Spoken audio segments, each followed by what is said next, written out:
Woke up this morning, coffee in hand, flipped on the screen, my favorite man. Crafty's on the TV, chipping that stone with Obsidian and Flint, he's in the zone.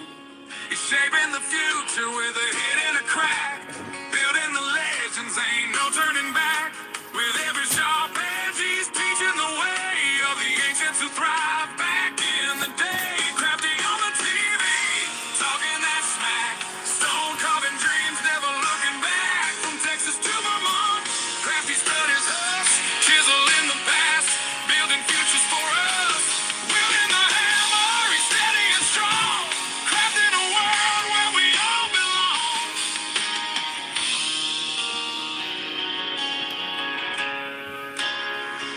Underneath those layers of dust and grit, finds the magic every little bit. A sculptor of stories, buried in the ground. Each piece he uncovers wisdom abound. With every collision, the sparks start to fly. As the old world awakens, we question why. He's digging deeper where the shadows play, reviving old crafts that could fade away. Crafty on the TV, talking that smack, stone carving dreams, never looking back. From Texas to Vermont, Crafty studies us, chisel in the past, building futures for us. Wielding the hammer, he's steady and strong, crafting a world where we all belong. And in this life, we're all just searching for our place in the world, a way to keep working. With the flick of his wrist, he brings forth the light in every great. So gather around, let the stories unfold. Crafty's our guide through the young and the old.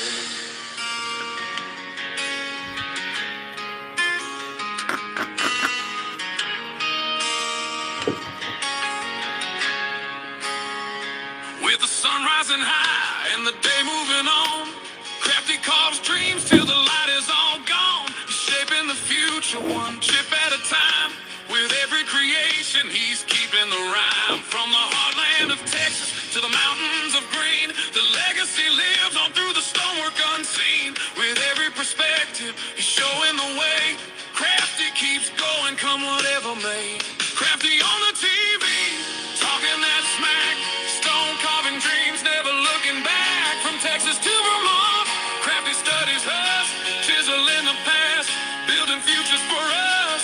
Wielding the hammer, he's steady and strong, crafting a world where we all belong. So here's to the mornings with coffee in hand and Crafty on the screen. With a hit and a crack, he's paving the way through stone and through story. He inspires the day.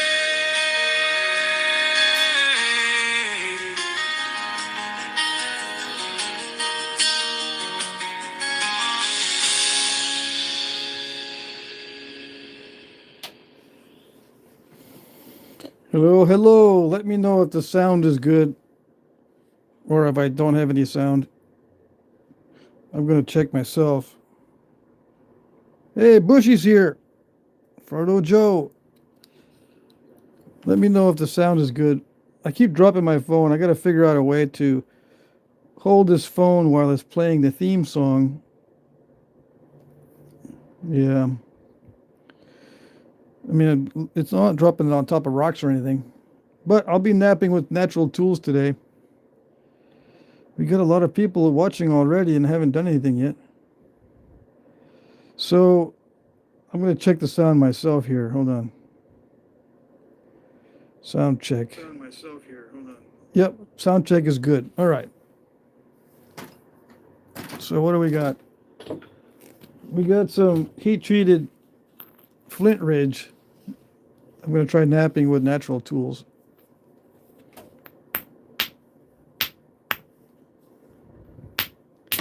This is a quartzite hammerstone. There's a little bit of a learning curve since I was napping with copper earlier. I gotta get used to this hammerstone. Yep. So it's technically a hard hammerstone,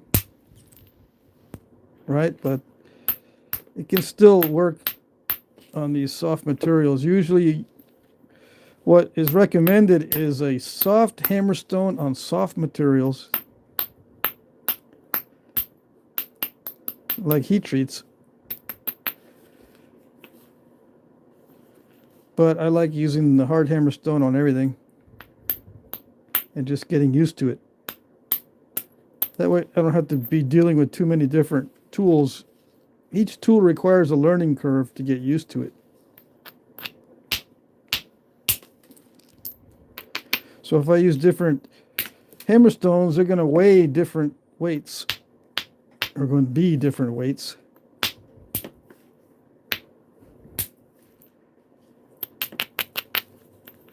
I could try doing this with Obsidian too, right? One of these days I'm going to be, or one of these Friday nights, I'll be knapping Obsidian with natural tools. Do I have a large Obsidian chunk?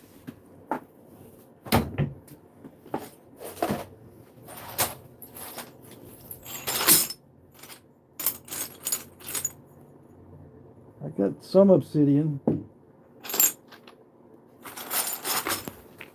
Let's see. I get questions on that too. I get asked to do knapping on Obsidian with natural tools, so we'll try that also. Here's a biface. It just requires a slight adjustment to get used to it. Obsidian is usually easier no matter what. Let's see. Zuzu says hi. Casalder, is that how I pronounce it? I would love to learn this as I'm a native and I live on the res, but I was raised by white people and I didn't know I was native until I was 16. Oh, dang. That's no fun. Let's see. I have about 2,000 pounds of it. Of what? Obsidian? Let's see. I'm checking the chat. So you have 2,000 pounds of what? Obsidian? Yes? Wow. Lucky you. Very lucky. Yeah. You should be set. Are you still young? Salamandra's here. Okay, so I'm going to start with this flint ridge. See how thin I can go.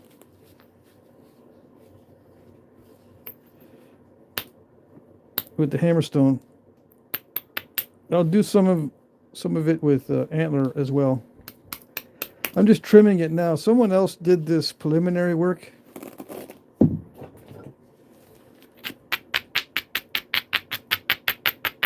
This is a half of a quartzite rock.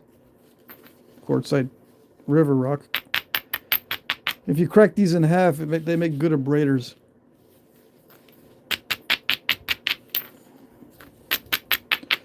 I say good. It takes forever to abrade with a natural stone. The artificial or man-made abraders are so much faster. But they also wear down faster and create lots of dust. So there's a trade-off there. But anyways, let's see.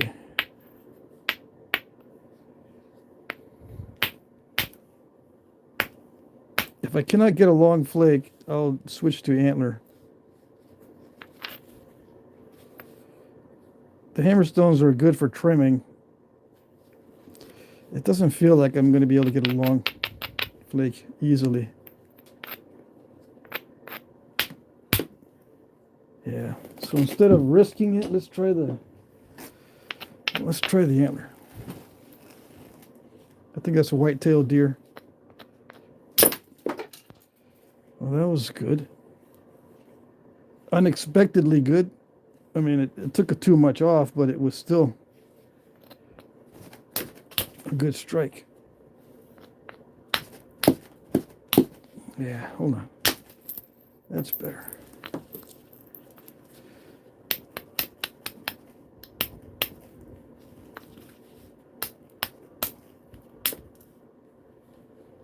So how thin can I go with this?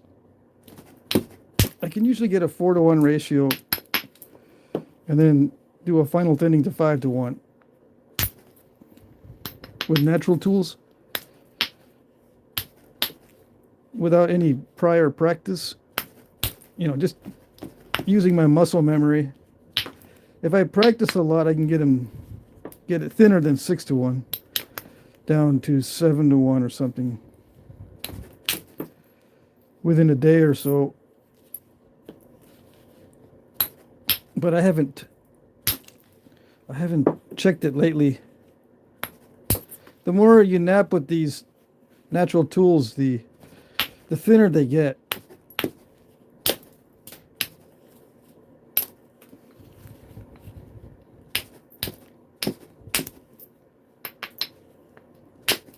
This is a heat treat. The only danger to, well, the main danger is to snap it in half because it pulls on, the antler pulls on the edge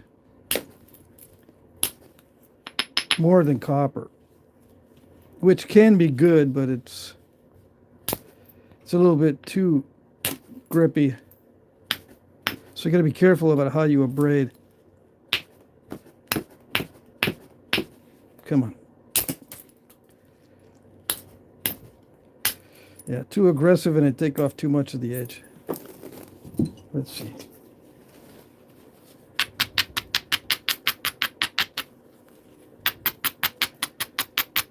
I'm going to switch over to a less expensive stone here. I'm afraid to snap this piece. This is actually a nice piece of flint ridge. I didn't realize it was going to be this good. I don't want to risk breaking it with a piece of antler by accident.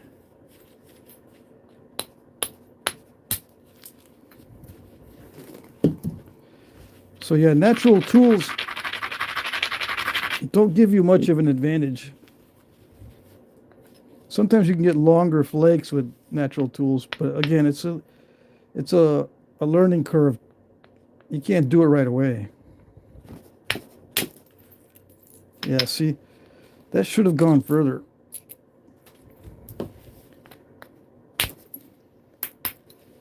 I need to increase my speed. I'm already striking really fast.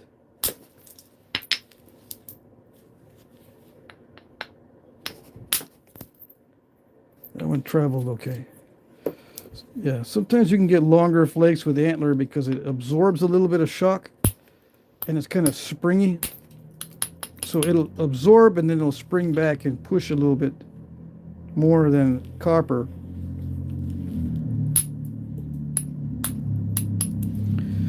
And it's probably better that I isolate these striking areas. I'm not isolating them right now. I might get better results if I isolate.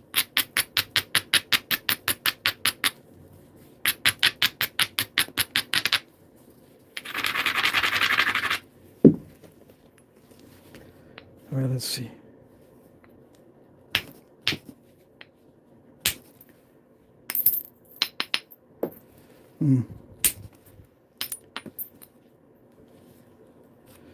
The flakes are not traveling that far. Yeah.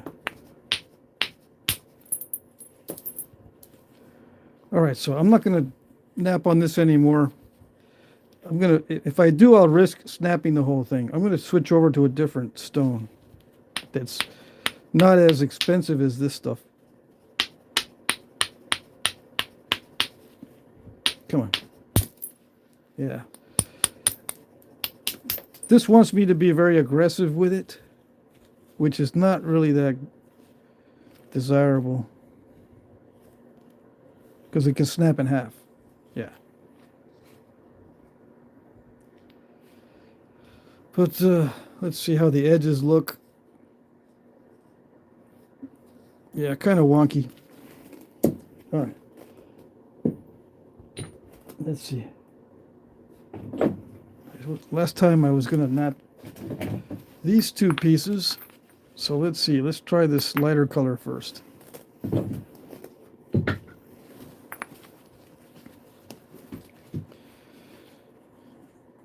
I'm an atomic zombie says, what did I miss? Oh, I was knapping some Flint ridge. You missed it. Just out of curiosity, the Antler did flake it, but I was kind of disappointed on the length of the flakes. I thought they would be able to drive the flakes further, or the Antler was going to be able to drive these flakes a little bit further, but I think I was also holding back a little bit because this whole thing can snap in half. I don't want to snap this piece. It looks better than I thought. I'll be able to get a nice point out of this if I just use modern tools.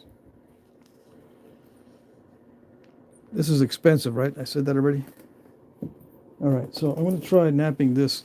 I got this for free, and it looks like it might be good quality. Some of this was napped by my friend Leo, but some of this was napped by Native Americans. This is found on the surface like this. So they looks like they just sampled this stone and left it there.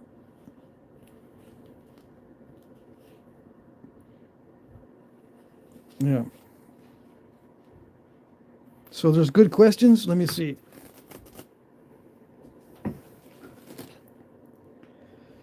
All right, what do we got?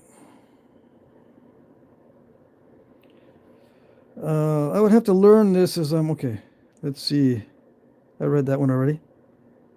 Riding with the Crafty Posse. Flake Scarred is here. Jim Main. Too Fast to Drive. Says he has 200 pounds or 2,000 pounds of obsidian. Salamandra's here. I got all of it from California, Oregon, and Utah. Wow. Casalder says, I live in Prince Edward Island, Canada, on Lennox Island Indian Reservation. Wow. Salamandra says, I use a piece of granite for my natural abrader. I got a granite too, but I don't like it. Where is it? I got too many boxes and bins. And it's not where I thought it was. I don't like my granite abrader.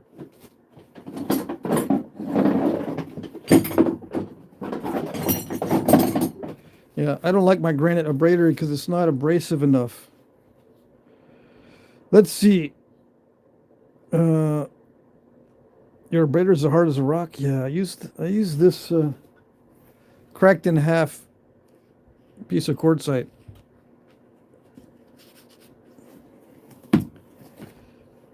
Let's see. Where am I from? I'm from everywhere. I've been living all over the place. I'm in Vermont right now.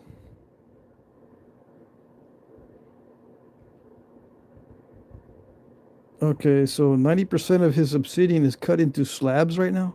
Wow. Let's see. 'Tis the season to watch Knapping. Yep. Red-Eyed Patriot, our moderator's here. Joby plays. What are you up to? I'm making arrowheads, or trying to anyway. Too Fast to Drive says I've been napping for over 30 years. Oh, dang. Plebius, evening, Patrick and viewers. Hope your day went well. Yes, yes. Let's see. Many case tested. Are you using moose antler? No, this is white-tailed deer. I do have moose antler, but it's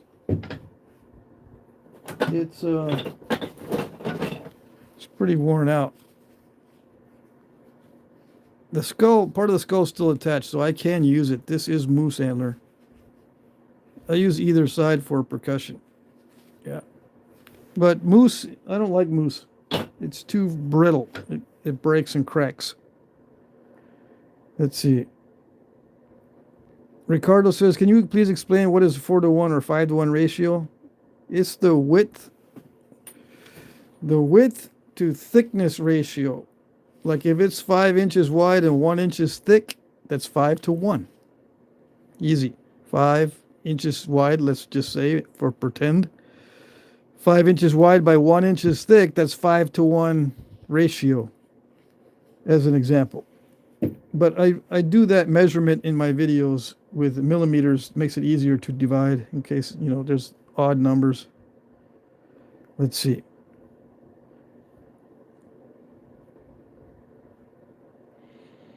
Too fast to drive. I have tools that are moose and axis deer, but I use mainly white-tailed deer antler. White-tailed deer antler is the tools that were used by the majority of nappers in North America. Okay? That's why I use mostly white-tailed deer. It was available to everybody in the back in the day. Axis deer is from India, so that was not available. And moose, it was available to the northern tribes, but the antlers are huge on moose, right? So it takes time to cut. It also is very heavy. If you want to trade it down to other places, it's a heavy thing to be moving around, even if you cut it into little pieces. But everyone had white-tailed deer just roaming around where they lived. Everywhere in the U.S., except the far northern reaches, back in the day, was full of white-tailed deer everywhere. That's what I use. And it's a very dense antler, and it works well. Let's see. How is the width to thickness achieved? Please elaborate. It's achieved by flaking, removing flakes. See that? Flakes have been removed. If you watch my other videos, or if you just keep watching the live stream, you'll figure it out. I'm going to, right now I'm making the chat to answer questions, right? But you'll see I'll be chipping this. Chipping is what achieves the shape. Dave says, as an experienced napper, do you think it was something that most men would have done in Stone Age cultures, or do you think it was its own class of craftsmen, like a blacksmith? I think both. Yeah, it's not that easy. I mean, it's not that simple to classify it as one or the other. I think everybody knew what it was back in the day, but not everybody did it a lot. I think there was a few guys that were naturally good at it. For every, let's say, every 100 guys, or maybe 10 of them, 1 out of 10 would be doing a lot of napping because they were good at it. The rest of them would either do, basic grade nappings or no nappings at all, depending on the other ones for their points or knives. Okay? And the experienced ones would just keep napping and keep napping. And as they got older, it got a lot better, and their points got a lot finer looking. And they would teach the younger guys. Let's see.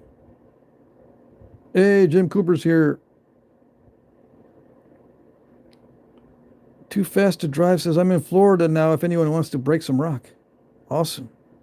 Bill Taylor says, howdy. Mr. Jim is here. Marty is here. Marty YB. I saw your live stream earlier, Marty. Today, just a little while ago. Hey, Patrick, did you ever go check out my videos? I also picked up some huge glass sheets about 3x3. No, I didn't look at your videos, Jim. Not today. No, yeah, I don't think I saw them. I was looking at a bunch of napping videos, but I don't think I looked at yours. I need to check those out. Flint Snapper, what's your opinion on milk glass? I think you may have done a video on it. Milk glass is good. That's my opinion. Yep. My name is Rich, says Too Fast to Drive. You working with traditional tools tonight? Yes, I am. You just got to keep tuned in and don't change the channel. When I check the chat, people tend to change the channel and they miss what I do. Let's see. I've got lots of other regular videos if you want to see those, so that you can get some, consistent instruction without interruptions from the chat. Bushy says, my Clovis point I found was a good napper. Most old points I found they weren't too good. Yeah, most nappers back in the day were intermediate level nappers, not beginners and not advanced, just intermediate. So you get a lot of field grade, what we call field grade points. FIELD, field grade. And there's only a small amount that are very finely made. And those, I believe, were made by the guys that lived the longest and obviously had practiced Flintnapping the longest. And then they would end up teaching everybody else. Let's see. What is this, Mike? If Patrick was here? I am here. I didn't go anywhere. Bushy says, I forgot to show you my points when you were here. Bummer. I'm going to go back over to your house, Bushy. Don't worry. You'll just make sure you keep those out somewhere so we can see. Let's see.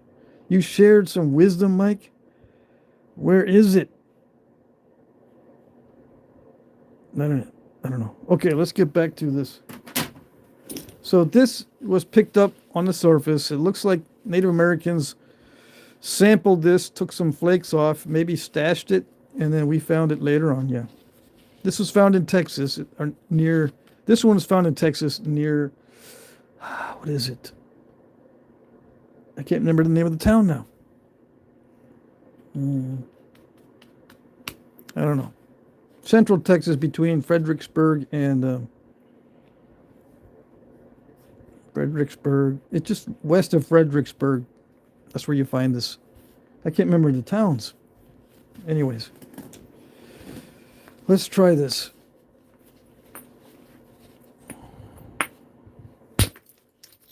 Oh yeah, it naps. It naps well. So far. Yes. So Native Americans probably, they liked it, I think. Because it's snapping well. It's napping well, yes. I don't think they left this behind. I think it was probably stashed, but got exposed. You know, stashing means burying it. Burying it so no one else can find it. And sometimes, you know, if the tribe moves off the site and comes back next year, the site might have changed enough to where they couldn't find this again, and it ended up staying there for thousands of years. That's what I think. That's my story, and I'm sticking to it.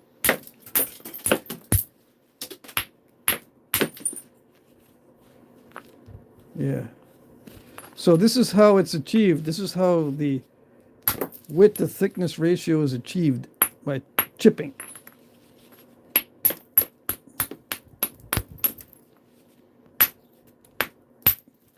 Now you're seeing it done with natural tools. I also use copper and artificial or man-made materials to do this chipping stuff.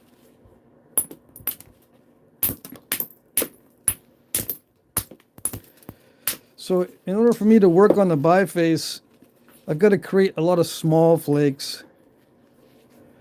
So there's a lot of waste involved.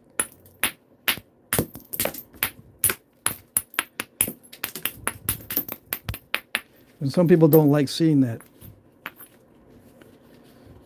These are all small flakes. They're not really good for much. You can nap them into arrowheads, but if you're using natural tools,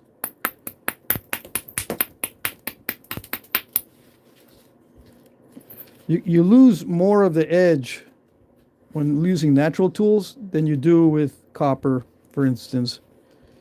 Right? So you've got to start with fairly large pieces in order to get something. So if you start, theoretically, you should be able to make an arrowhead out of stuff like this. But if you're using natural tools, it's going to get pretty small before it gets thin or thinner.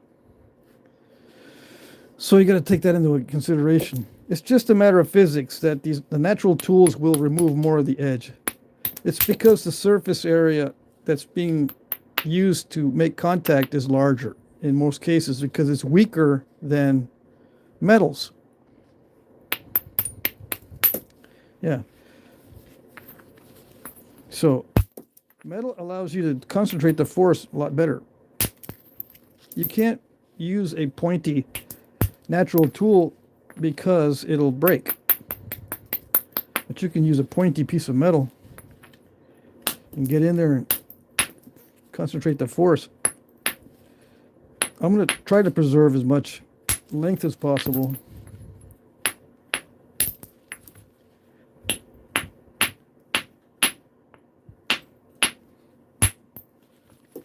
Try to be as accurate as possible.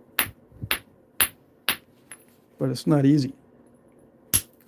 Natural tools are a pain to use, yes. I just want to be honest with you.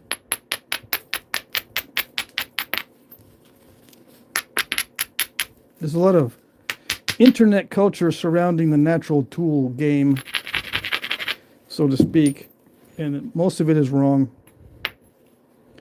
Internet culture is not correct in most cases. Because you got people that like to do thought experiments.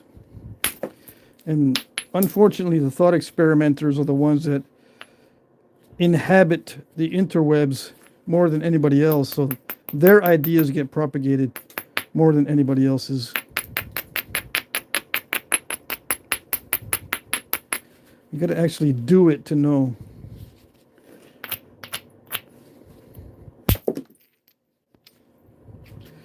Yeah, that scooped out a bunch. But yeah, I can still use these as long as I use the metal tools like copper to make arrowheads out of these. I can preserve the size better with copper. Anyways, let's try to get this thinned down with the hammerstone.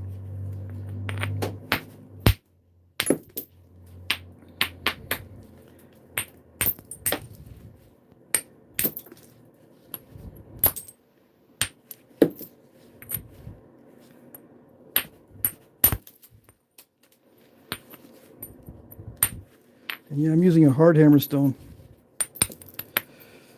It's working okay, but if it starts to crack it like this too much, then I'll switch over to Antler. The Antler's a little bit easier on the edge. It doesn't smash the edge as much. And a soft hammerstone, like let's say I've got limestone or chalk here, a soft hammerstone doesn't do anything to this type of rock. See that? It just eats the hammerstone. So you can say, well, just use a really soft hammerstone. No, it doesn't work. How about a mid-grade hammerstone? Oops. It might work. Let's see. As long as it doesn't break the hammerstone. That might work. Let's see.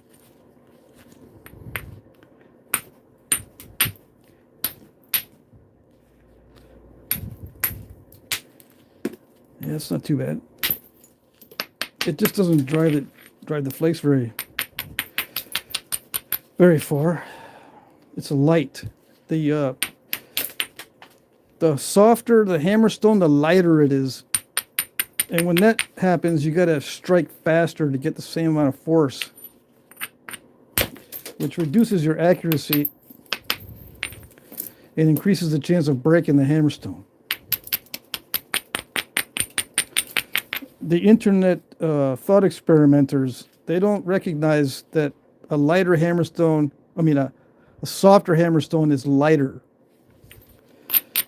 So you have to strike harder and faster to get the same result as you do with a hard hammerstone. It does work better sometimes when you experiment with the different types of stone. It does work better sometimes, but I've broken a lot of these medium hard or semi-soft hammerstones. So you got to have a lot of these on hand. I'm being very careful because I'm still making the adjustment. I don't normally use the natural tools, okay? It does seem to work pretty good. So I'll keep using this and see if I can get it thinner. I prefer the hard hammerstone because it's heavier. It does something every time I hit it. The hard hammerstone, it will do something every time you hit. But this might actually work to peel off more reasonable flakes, so I don't scoop it out too much. The hard hammerstone tends to scoop it out a lot. Right. Let's see.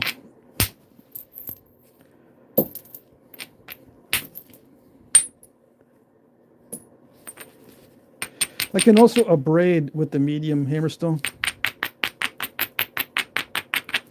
That does come in handy, yes.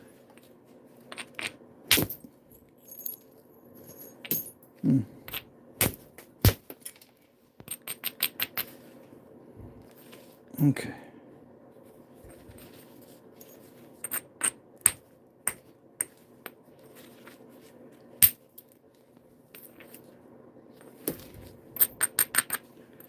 Let's see.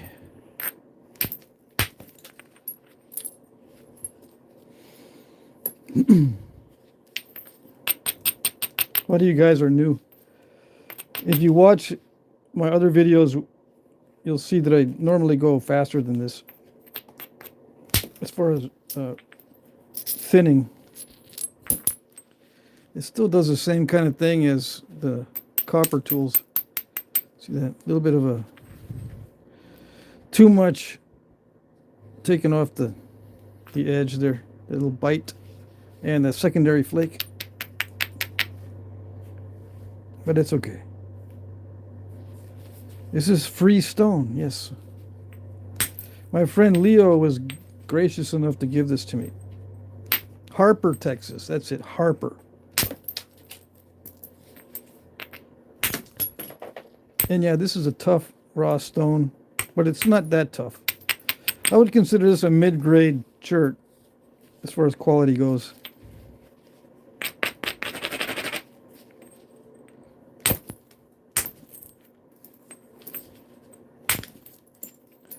How did they get it thin back in the day?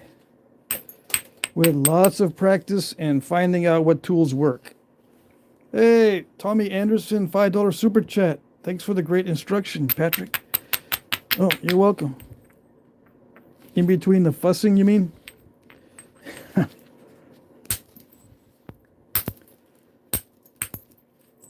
So this is how I'm striking it. I could strike it like this too. There are different ways to use the hammerstone. I'm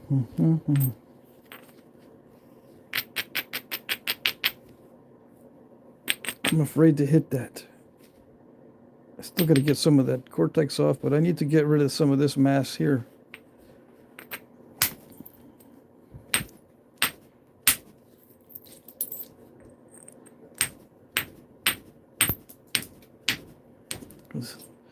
Did you see it caused a spark? Because I'm hitting that fast. I'm hitting very, very fast. If I turn the lights out, you could probably see sparks. I can see sparks with the lights on doing this. That's how fast I'm striking this.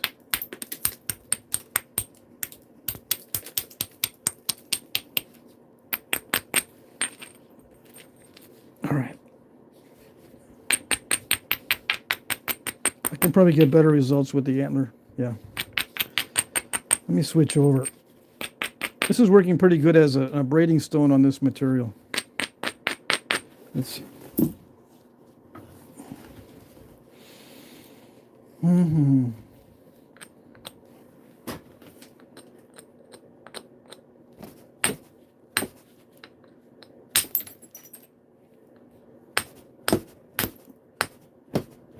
Come on. There we go.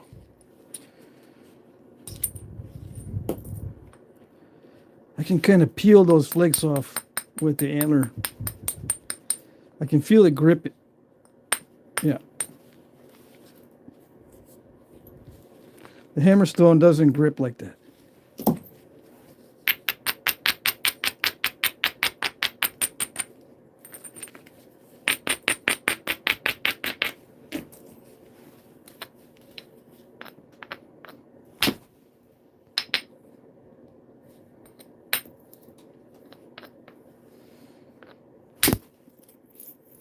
Yeah.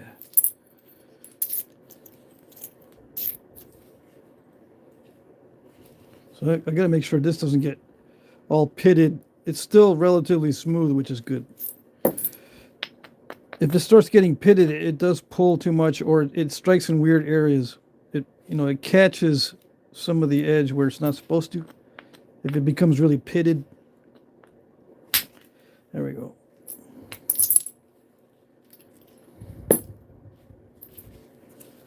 Let's see. See if we can get some of this preliminary thinning done.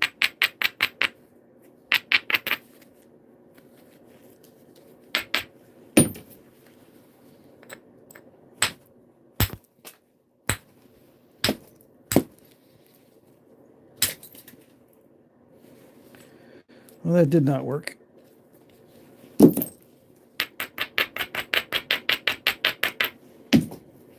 I gotta be careful because I'm losing width very fast. No. This is Antler can crush the edge, as you see. Some people think it won't do that. See, that's supposed to happen down there, but it didn't. I don't know if it's because it's a different consistency down here or what.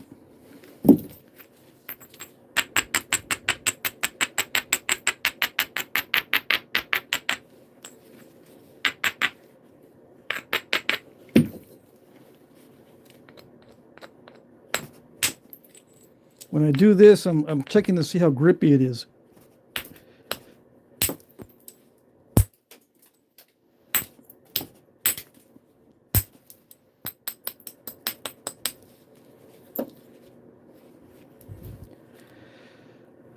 Yeah, the accuracy is what causes the inaccuracy is what causes these mistakes. When I'm not that accurate.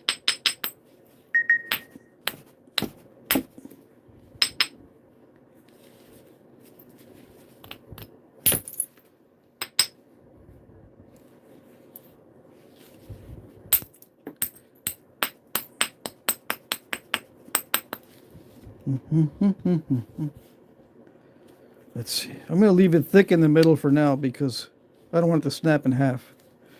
I feel like I could hit that and get a big flake, but I'm not going to do that yet. I need to look at these other areas.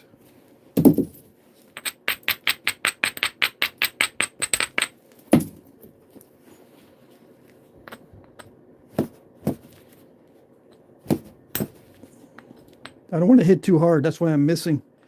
I'd rather miss than hit too hard. I just need to sneak up on it. See, right, I'm hitting it right there, but I can't hit it really, really hard. It might snap the whole thing. Let's see if that did it. Yeah, not too bad.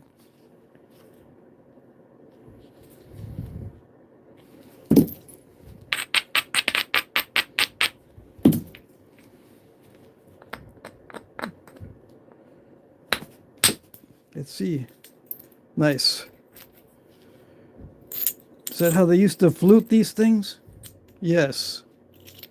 But you got to start with a thick piece. Yeah, nice.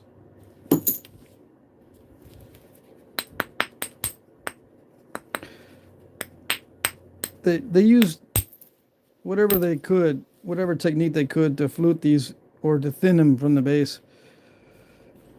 Yeah, hammerstones or antler or whatever was working. Whatever works. That's what they used. It wasn't a specific technique or a specific tool. It was whatever worked with that particular napper, with that particular material.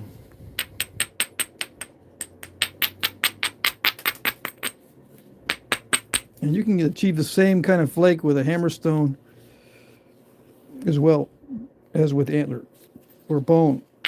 Same exact kind of flake. Okay. Mac Bales, $10. You don't like elbow, but thanks for the instruction. Yeah, I mean, I don't mind it. It's just, it's a pain. I don't mind it all that much. But it is more difficult to do a video especially. But yeah, thanks for the super chat. Let me hit the heart button and the like button. Yeah, I forgot to do it last time. Who gave me that super chat last time? Yeah, I need to hit the heart button and the like button. All right, here we go.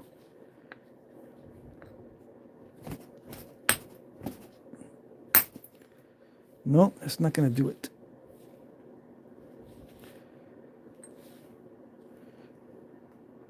See, the antler gets deposited on there. The antler. So it wears down the tools pretty fast. You do 100 of these points and you're going to go through several antlers.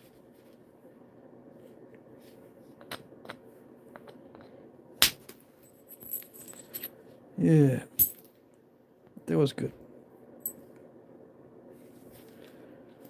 I wish I could thin it down a little bit more. I'm gonna hit that anyway and move a flake, remove a flake there. Let's see.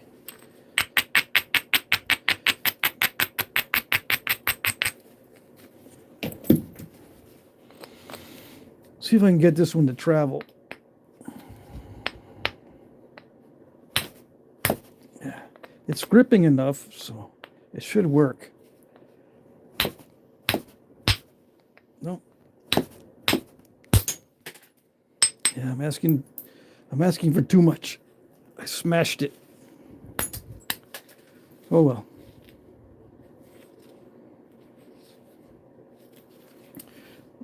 Instead of doing this, I probably need to swing it differently.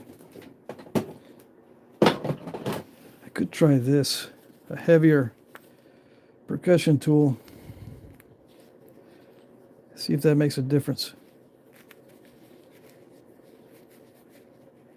Hit it from the side like this. Try the moose antler, yeah. No, it's not. It didn't do it. Oh, just short flakes. It could be just tough in that area.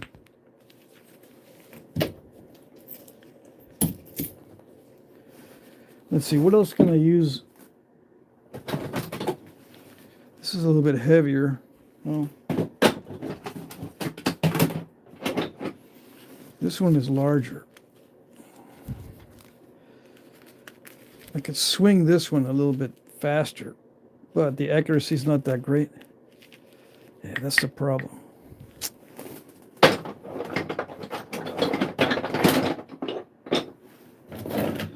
I have an Axis Deer billet, but I'm afraid to use it. No. Why am I afraid to use it? Because it could just break the whole thing in half if I miss. I got to worry about the accuracy. Yeah. It's a nice piece. I don't want to break it in half. This is a different whitetail antler. This is when I was using. This is a little bit longer. I might be able to get a faster speed out of it. That way I can get a longer flake instead of just these little bitty flakes.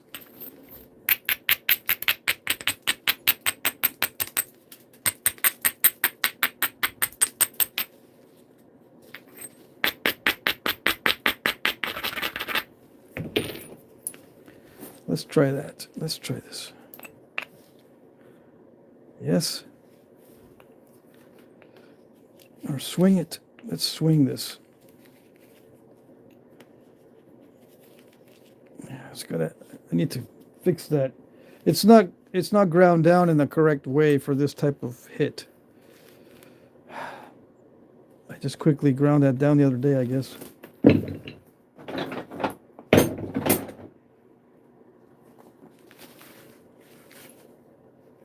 Yeah, This is not ground down either in the correct way. Yeah,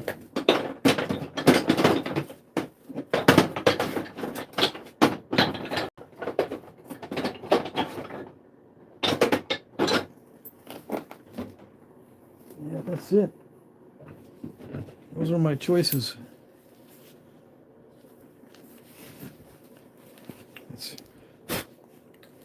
I got dust on my glasses. Hold on. I had to be careful, more careful as time goes on. So it's going to be less napping and more thinking. That kind of worked.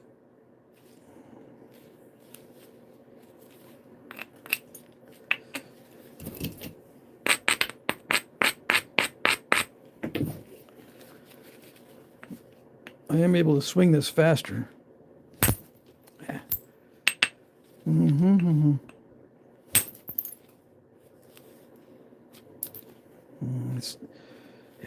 It's too wide.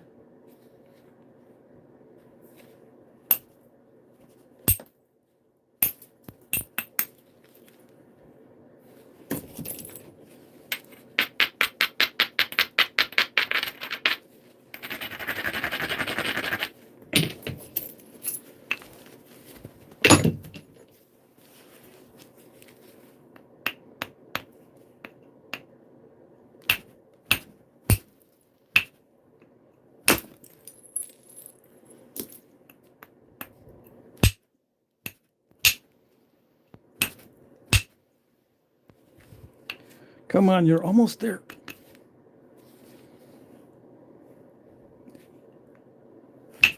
Did it do it? It tried to do it.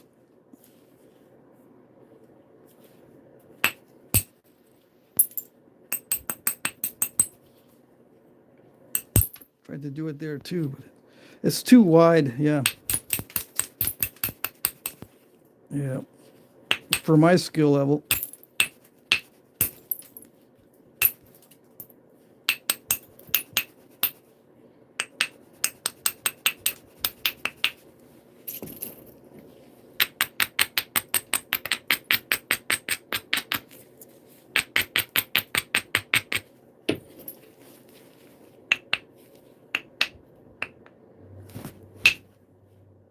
I hit it just right. Let's see.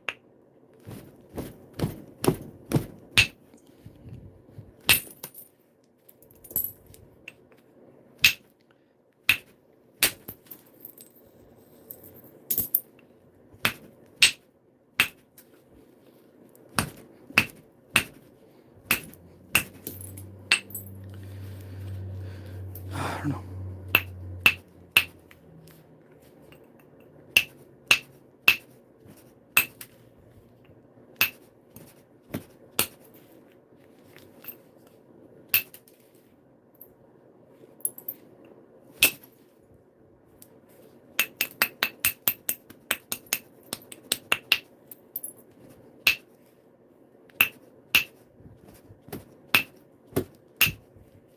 Yeah.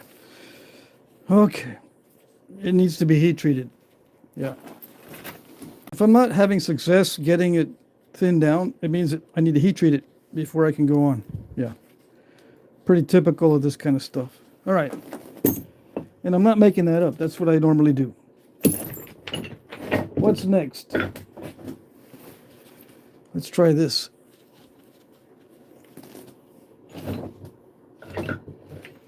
Start with the hammerstone. Start with the hammerstone. Let me check the chat. Let's see. And take my glove off. I think I might be able to get a better grip on the tools without the glove. All right. Where are we? Where are we?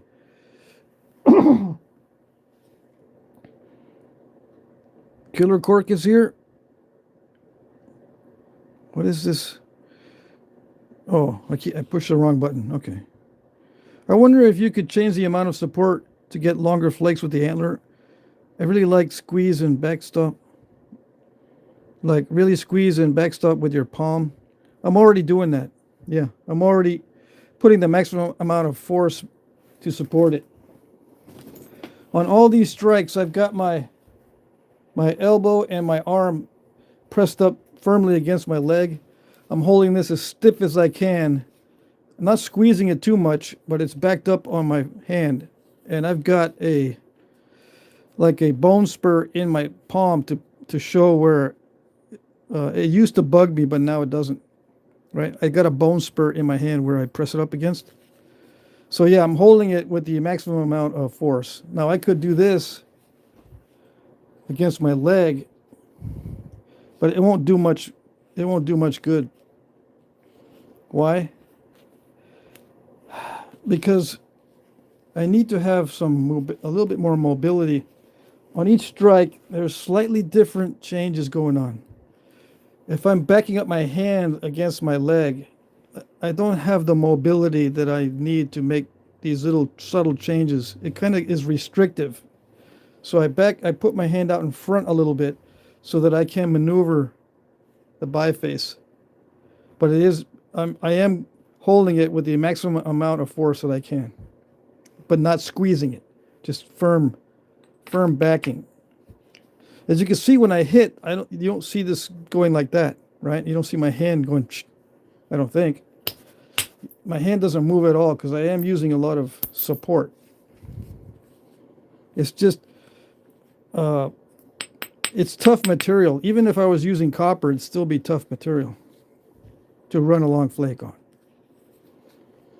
Besides, in my style of knapping, I tend to use the workpiece mass against itself, primarily when flint knapping, instead of this added support anyway. But yeah, I am supporting. It's a good question and a good observation or a good suggestion. Let's see, what did I miss?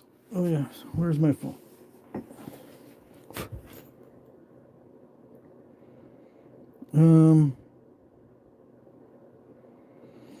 Yeah, a lot of the guys on the internet, I mean, if they I'm not going to pick on you. I'm just going to say my observation is when you look at this on a video, you don't see how tough it is, or how difficult it is to run flakes on with any type of tool. All you can see is how nice or not nice the flakes look. And then you judge whether it's nice or not nice material. That's not the way to judge how tough the material is.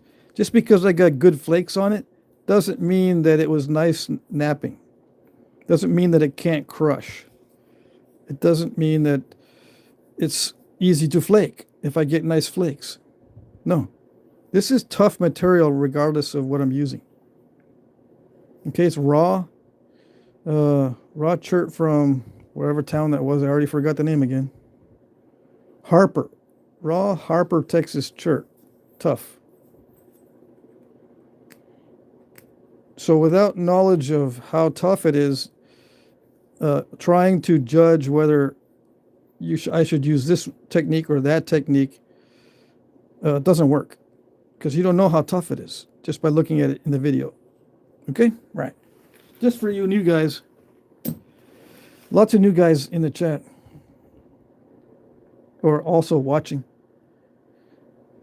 Let's see. Always all. That is hammer, is it not? I use a hammer stone and billets.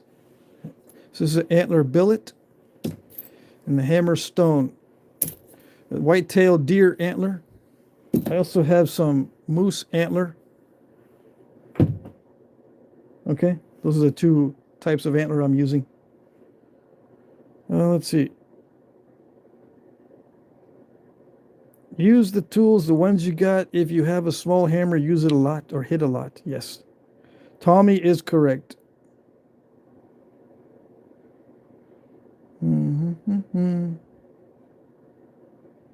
Yeah, it's starting to get very cold. We're expecting snow all day tomorrow and all day Sunday. Here, up to 6 inches of snow coming up this weekend, looks like. Let me see. Marty says, it's the Obsidian preform video from today. Uh, let's see. Sal is in the house. All right. Wait, let me put a heart on there and a like on Tommy's super chat. Thank you, thank you. ABBA was a young nappers game. Yeah, you can say that. Yeah,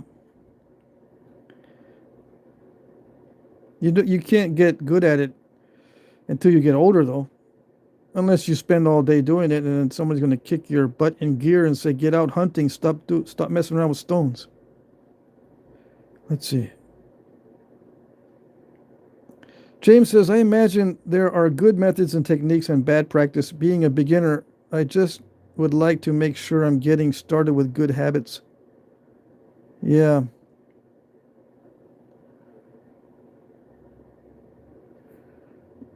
But the good techniques and good methods are developed through practice because it all looks basically the same. You're hitting the edge with a hammerstone, you're hitting the edge with a billet, you're using pressure flakers. It's all basically the same. It just, as you do the same thing over and over again, you get better and better at it. You get different results over time. But a new napper and an old napper still holds everything the same way, still uses the same motions, except you get different results through practice. It's the same techniques. It's just you refine your technique through practice, and some of the tweaks are so subtle that they're imperceptible. Yeah, some of the internet culture guys, without actually knowing about napping, will say that you can be instructed to do some things a certain way, and it makes a big difference purely by instruction. No, it's through practice. And even when you're shown one-on-one how to nap, you're going to adapt it to your own physical limits or physical advantages. Okay? So you will adapt what you're being told to yourself, and you'll learn that over time with practice. Okay? Let's see. Any good books you recommend, says James? Well, in order to be a good book on napping, it's got to dispel the myths. And most of the books out there have the myths in the books. So I can't recommend anything that's good. They're all about the same. They're kind of, eh. The videos are much better. And not my videos, but in general, videos are much better than books.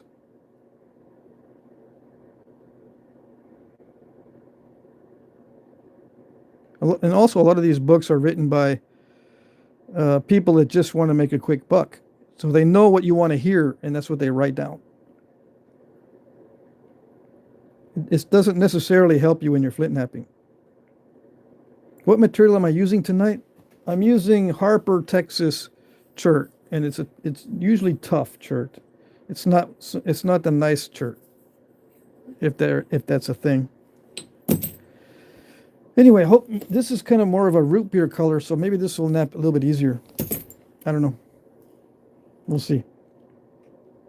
James says, "Okay, thanks. Appreciate it. You're welcome."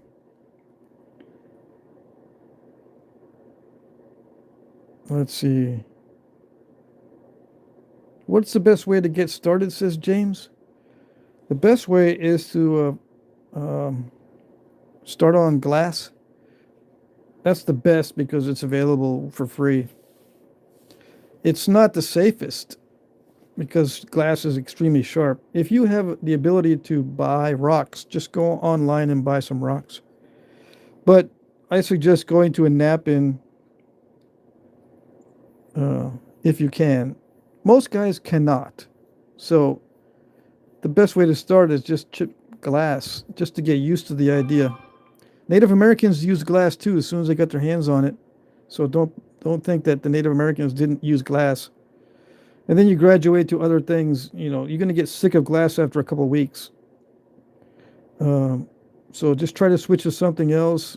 either by buying it or make a friend in the community, like in the chat. Just ask, does anybody have any spare flakes that they can send me, etc., etc. You know, just try to obtain some different materials and then experiment with them. That's the best way to start. Patrick, what's the rule for notches? Thick as they need to be, wide, or something like that? Yeah, the rule for notches is don't make your notch more narrow than the thickness that you're knapping into. Okay? Let's see. If you want narrow notches, you have to have thin points. So when you're notching, don't try to go more narrow than the thickness of your point.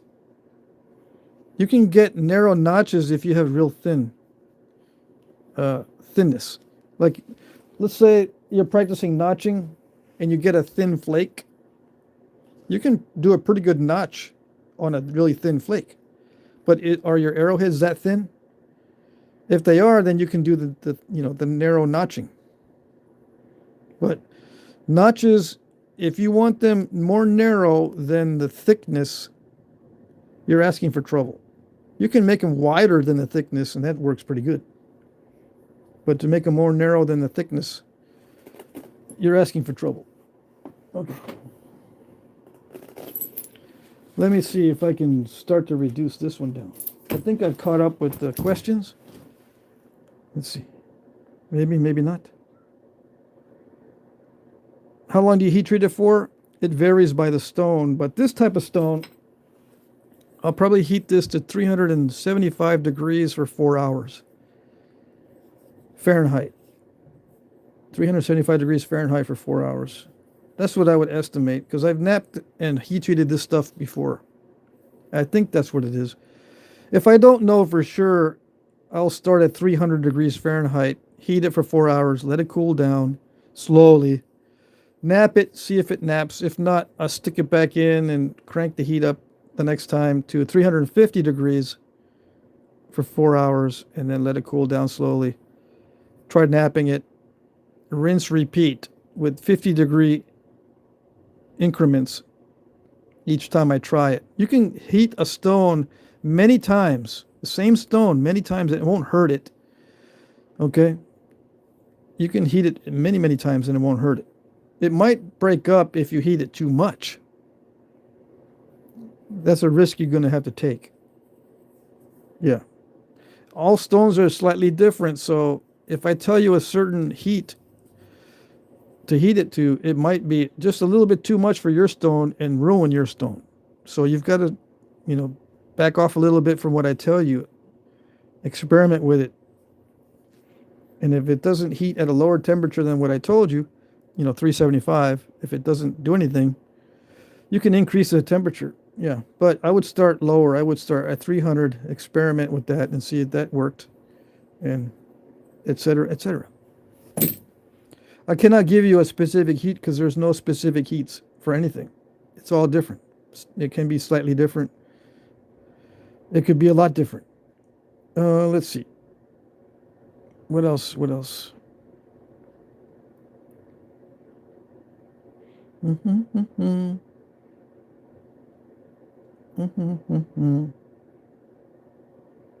Use the tools. Okay, I read all that. Good. Let's see. Is there a size of spall or biface that you prefer heat treating?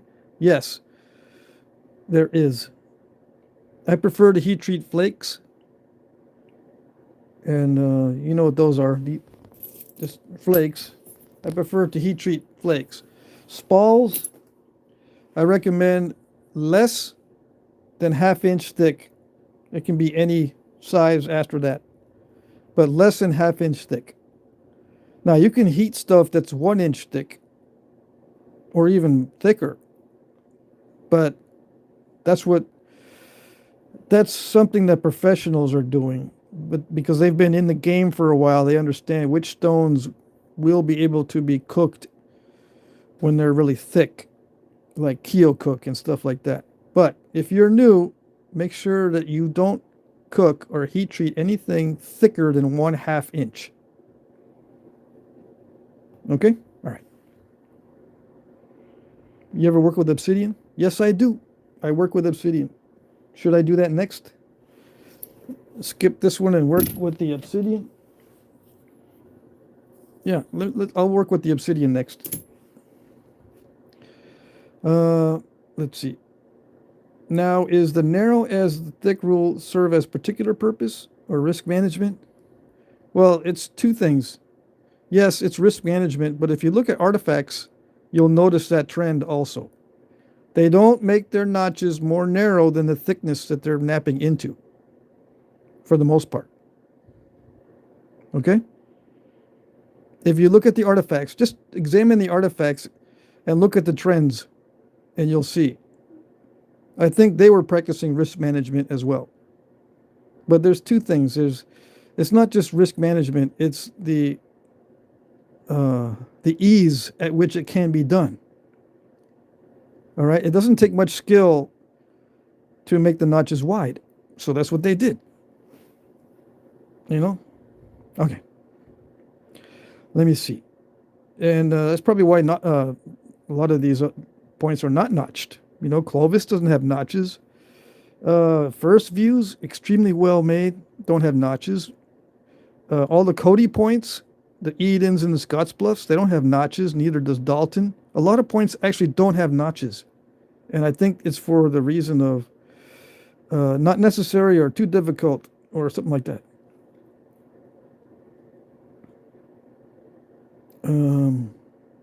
Mike says, I remember when I switched from wood billet to antler billet, I didn't know I could run flakes the way I started to. I see. You're a brave man sticking with wood for that long. I was knapping with wood for about a month or two, and that's it. I've got so much obsidian in my hands till my hands aches. Oh, I see. That's a good problem to have, though. You can sell some of that. Dennis, you can sell some of it. You've got a lot of it. People are dying for material. Just don't sell it for a lot. Sell it for like $2 a pound, and I guarantee you won't have no more obsidian after a year. Let's see.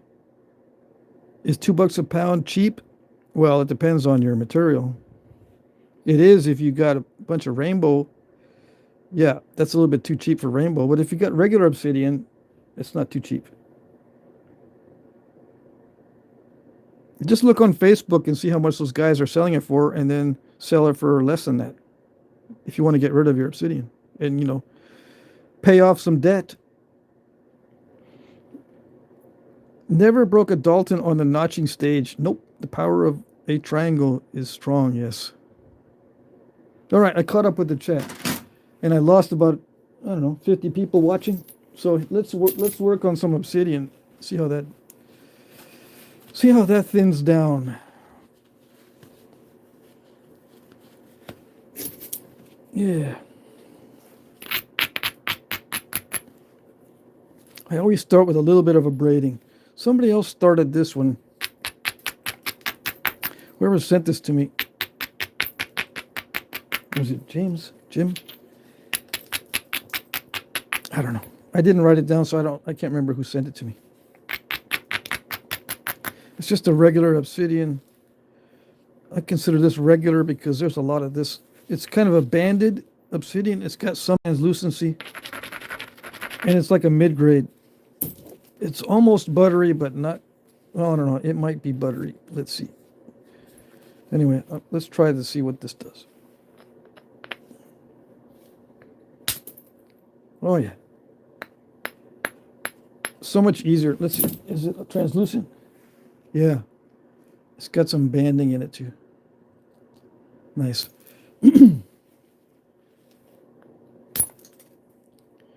Oh, yeah, that flake's a lot easier.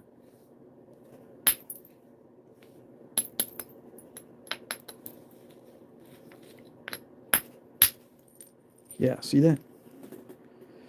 Nice.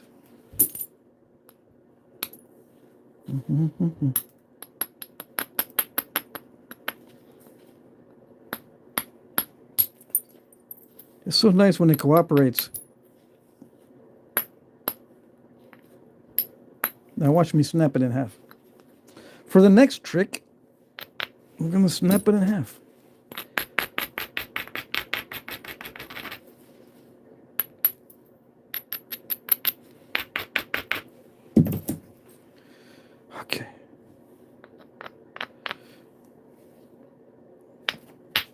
Come on.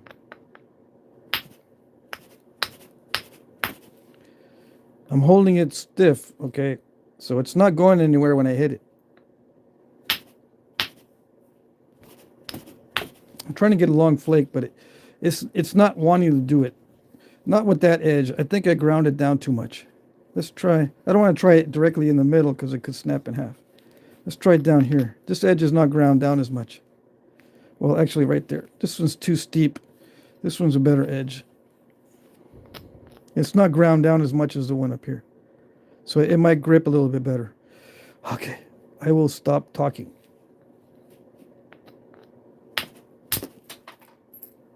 Okay, that works a little bit better, yes. But I want a long flake. Yeah, that one traveled all the way to there. It started to dive in. When it starts to dive in, that's like the maximum that you want to shoot for. You don't want it to dive. So you want flakes shorter than that. So let me take it down in width.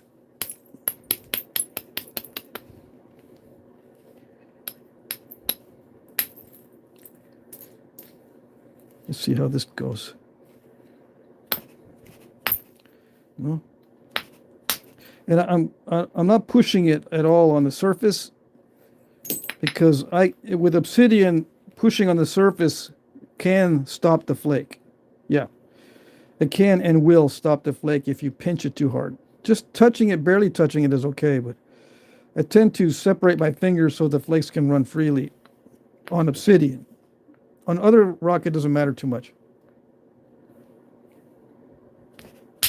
Yeah, there you go. But it starts to dive when it gets that long. Let's see.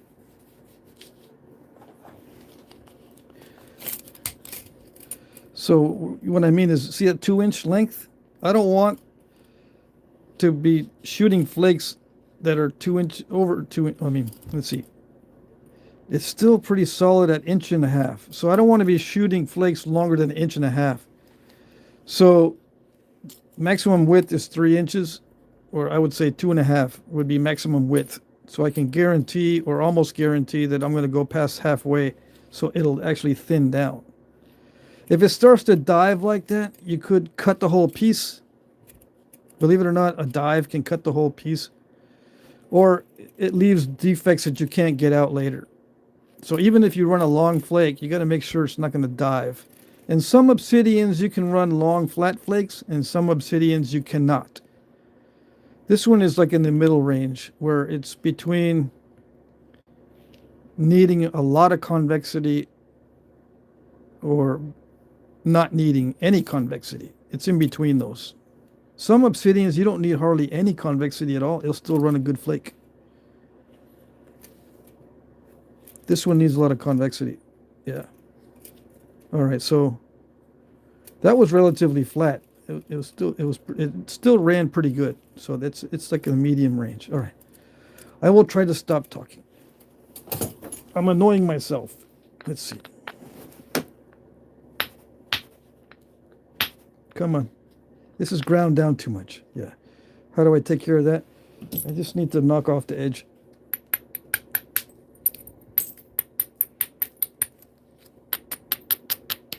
Just knock it off with a hammerstone. Make it all sharp again. Yeah. And only grind it a little bit. Let's see. Yeah, I can feel the grippy being more grippy. Yeah, like that. Nice. It's actually a nice looking Obsidian.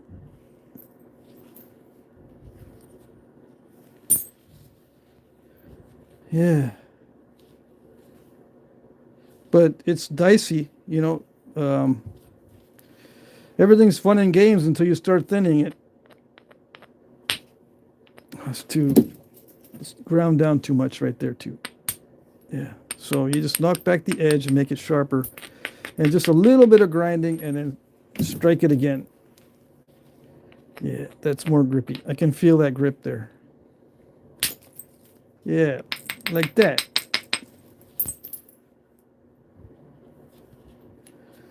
Okay, so I got to trim it before I run some flakes to get rid of the step fracturing.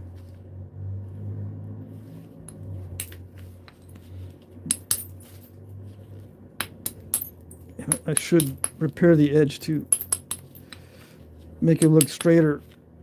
Get myself a nice center line going. I should. I can probably do that better with the hammerstone. Yeah, there you go. This is the medium grade hammerstone. I hardly ever use hard hammerstones on Obsidian.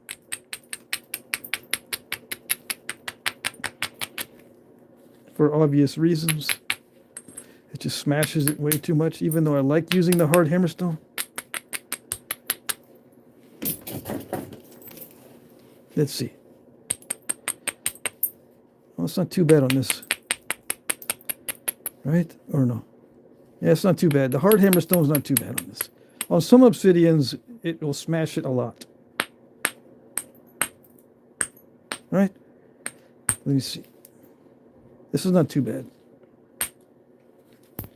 Yeah, it's good. So I can use either the medium or the hard hammerstone to trim this.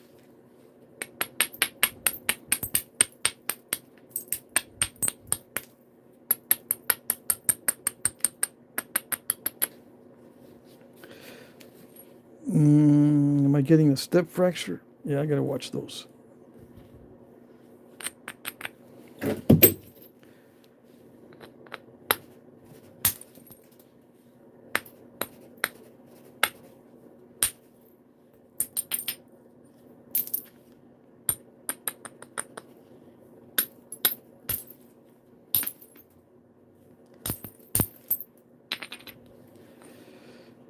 As it gets thinner, I gotta make sure I don't cause too many step fractures, because it's hard to repair those when it's thinner.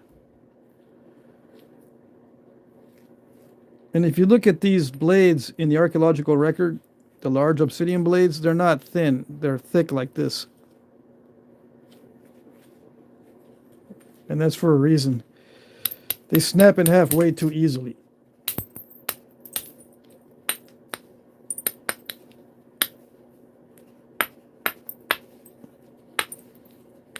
Now you can do some amazing things with obsidian. I'm not saying you can't get it thin, but it's just very dicey. But if you got like 2,000 pounds, just go for it. Yeah. If you got that much, you can try for the thin ones. You'll break maybe 3 out of 4 attempts. I don't know. That's what my success rate would probably be if I try to get this really thin. I'd break 3 out of 4, but I'd get a nice thin one once in a while. Yeah.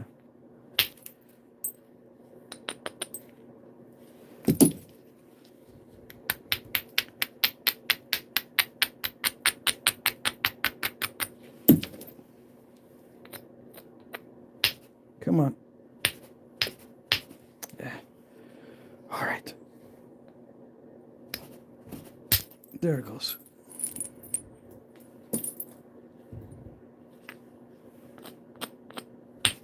Come on. And there's a subtle difference. So sometimes it works when I do a lot of inward force, and sometimes it works better if I'm just doing a lot of downward force. And then I work in between.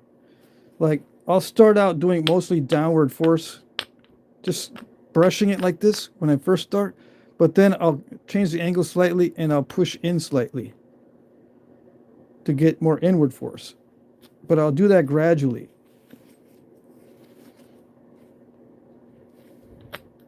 So I don't overstrike it or understrike it. You know, you don't want too little or too much removed, so you experiment with the angle and with the pushing inward or the swiping downward. You combine the two forces of pushing inward and swiping downward. You adjust it according to how much you want to remove. The bigger the flake I want to remove, the more inward force I'm using. I'm not just striking straight downward. don't know if that makes sense. And this angle, when you change it, also increases the inward force. This will make it downward, and this will make it inward, just by moving this, as far as the direction of applied force.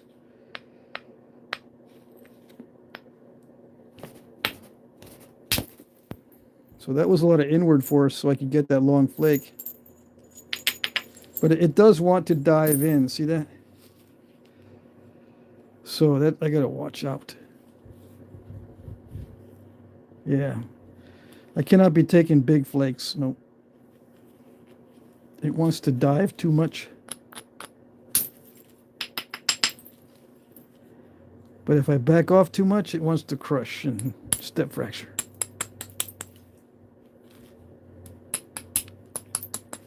Okay.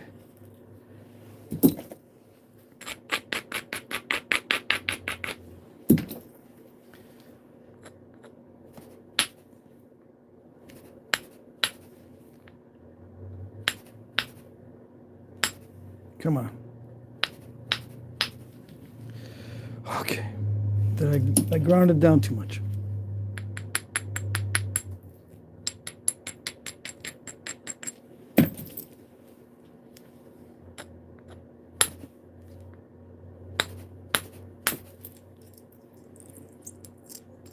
Yeah, like that.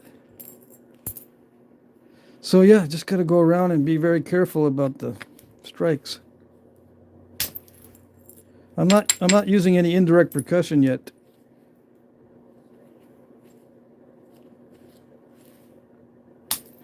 When I do this natural tool thing, I try to go as far as possible with just the billets or the hammerstone.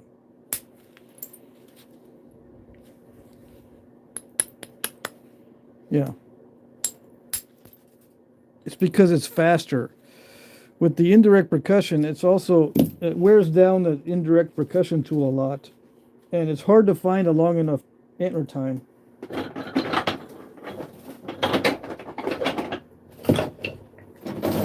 It's hard to find these long ones for the indirect percussion.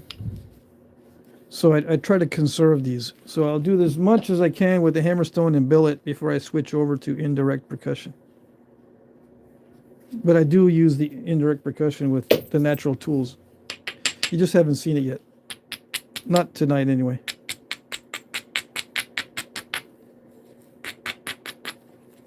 I gotta make sure I don't grind this down a lot.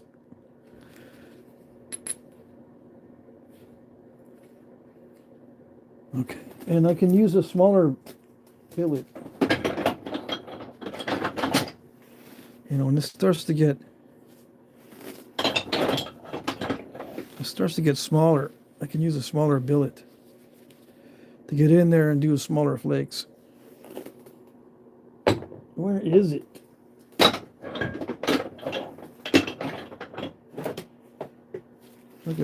I also switch sides. You know, I can do this too. But this takes more getting used to. But that'll remove little flakes.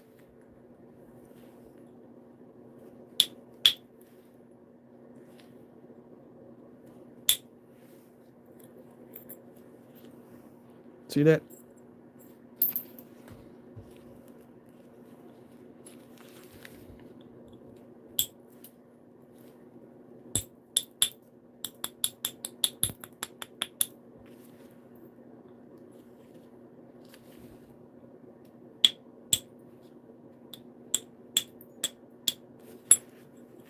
I gotta move this.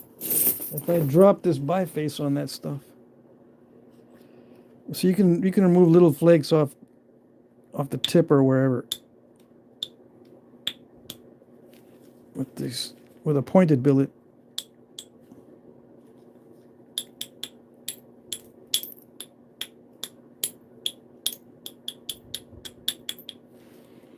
It's a little bit faster and easier than with a pressure flaker.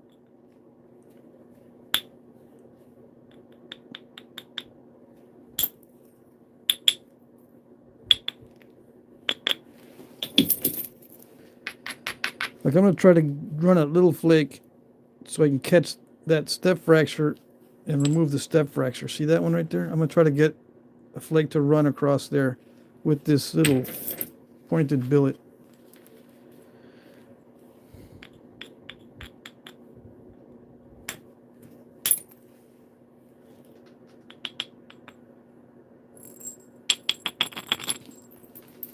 There it is.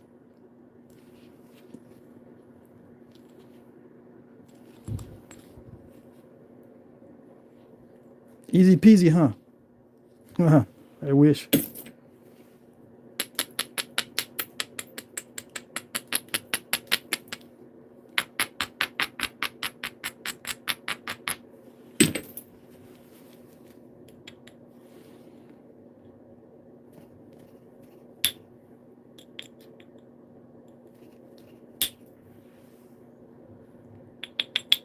So what is the angle and all that? It's just like a pressure flake. It's just you're doing it with percussion.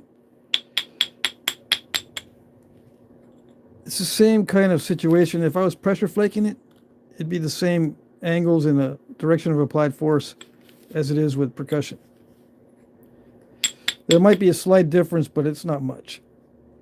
And you adapt to it as you go along. If it's not working, you change it up a little bit.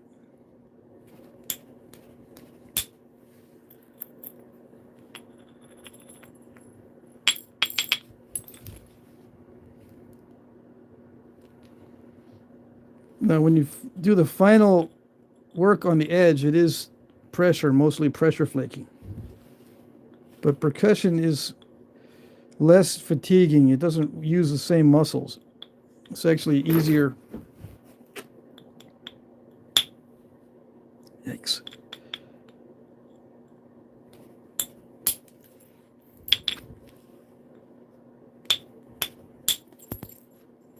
That one ran pretty far. I'm trying to clean up this. Remember that area before or earlier?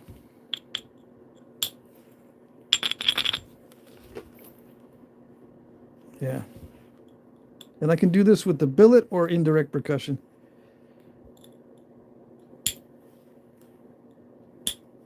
I did not grind it, so it's crushing.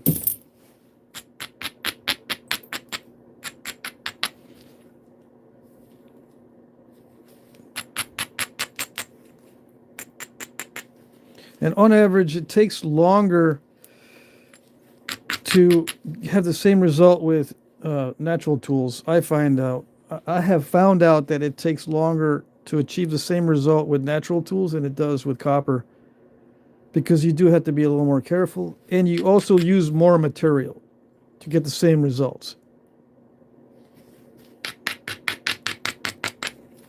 But you can get the same results.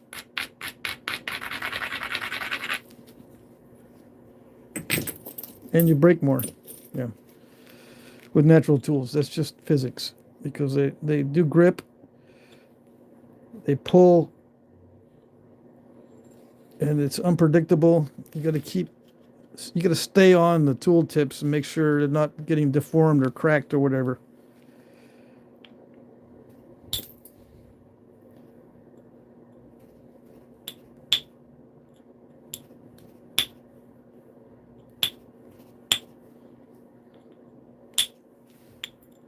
Yeah, there you go. So I'm flattening that area. But yeah, same procedure everywhere. Let's see if we can get some of this cleared up with smaller flakes.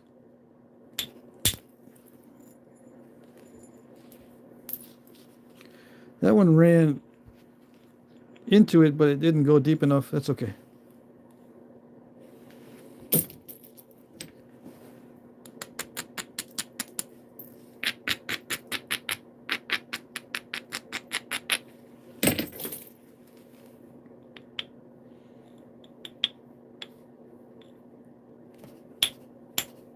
Nope. There. See, it's running into the back of the step fracture and getting rid of it with these smaller percussion flakes.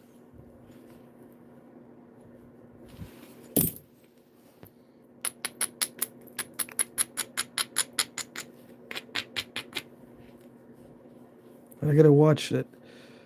This, I gotta take some of this down here. It gets too thick down here, so let's see.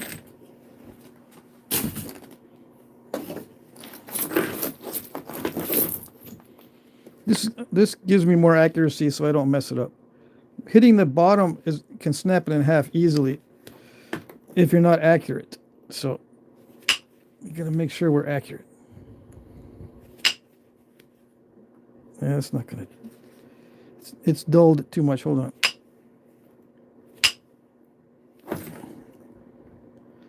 Might actually work better with a hammerstone. It's too dull. All right. It might work better with a hammerstone, but I got to be careful too. Sometimes it makes it worse. Yeah. Well, I think that worked okay. Sometimes a hammerstone will smash it even more, but that worked out okay.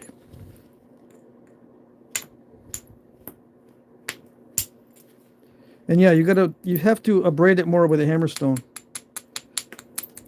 So that's why I switched over, because it was already abraded quite a bit. So it was good for a hammerstone strike, but with the antler strike, it didn't work that well.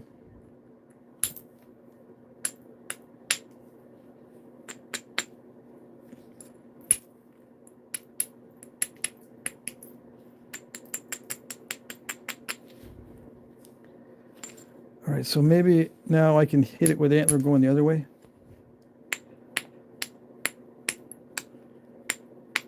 Since I removed just the dull edge,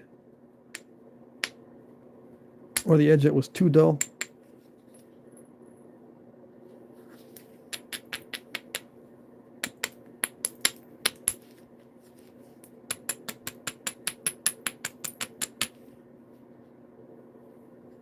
Yeah, I'll strike it again with the antler. Let's see.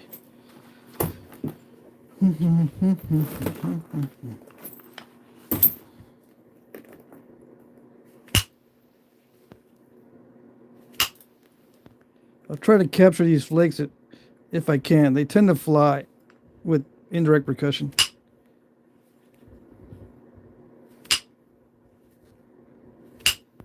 Yeah, I got it.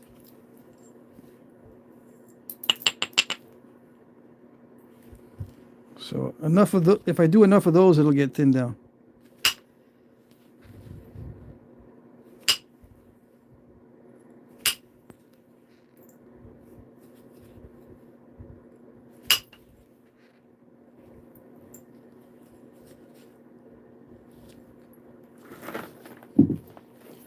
All right, so now I gotta hit some flakes.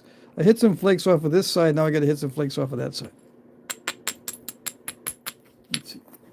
That's why I got this out earlier, just so I can have a good background. Yeah. See, now I gotta move this edge down this way. Lose some length.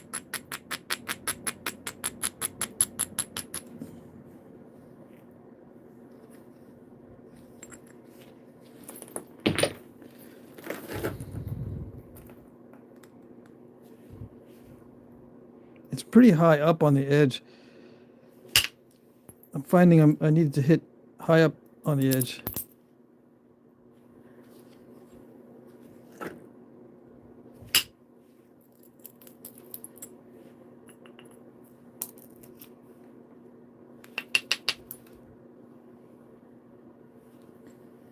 So it is getting thinner.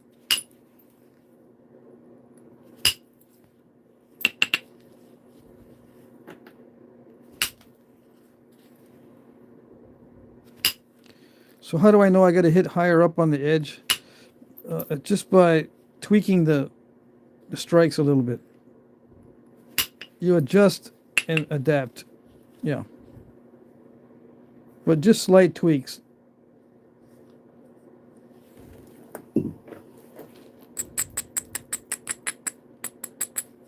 This is important that I don't hit too hard because I can snap it in half. That's why I'm being a little bit more careful down here than I was on the sides.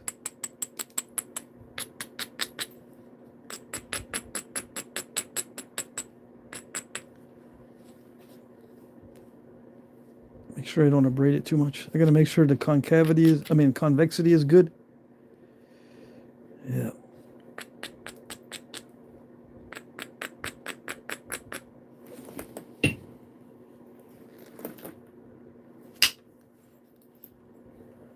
Yeah, like that.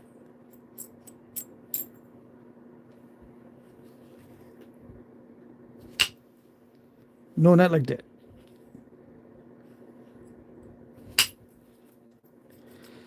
Yeah, like that.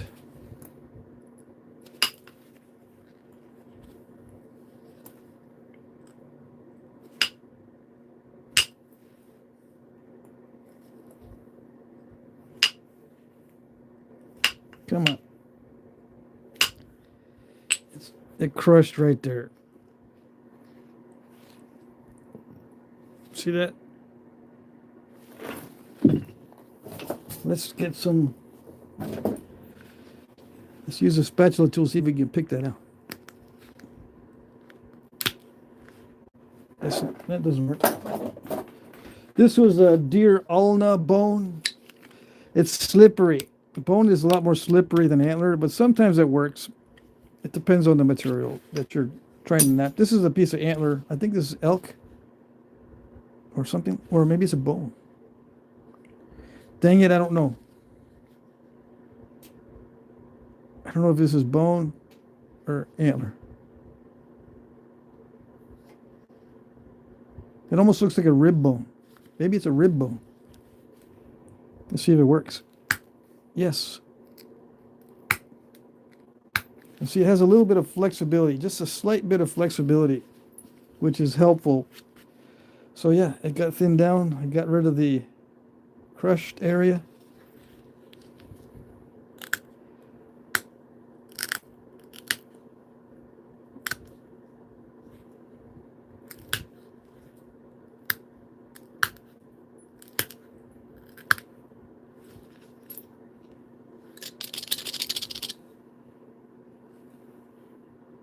What time is it? I got 30 minutes. All right, so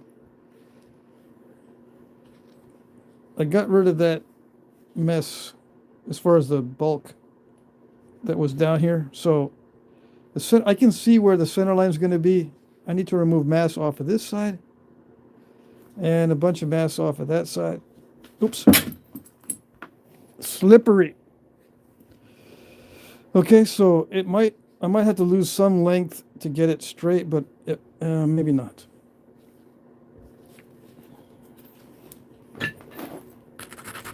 All right, so that was the hardest.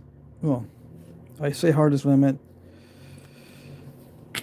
the upcoming part is the hardest. That was not the hardest. That was the preliminary thinning to get set up for the final thinning. So this next stage is the hardest, to get it to do the final thinning, to get it thin enough to sharpen and notch. That's what's the next step. Okay.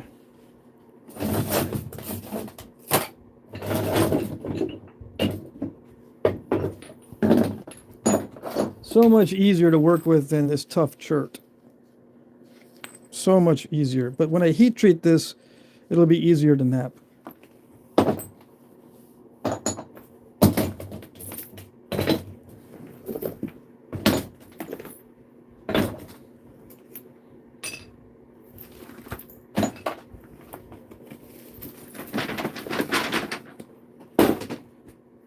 Cleaning it up because this next stage is not easy.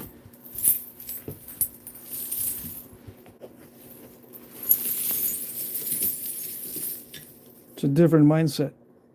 It's even more persnickety than what I was doing. Okay, so let's see what the ratio is. Inquiring minds want to know the ratio and how I get there. Yeah, so I measure the widest part, or anywhere on there actually. Anywhere where it's wide, that's 55 millimeter.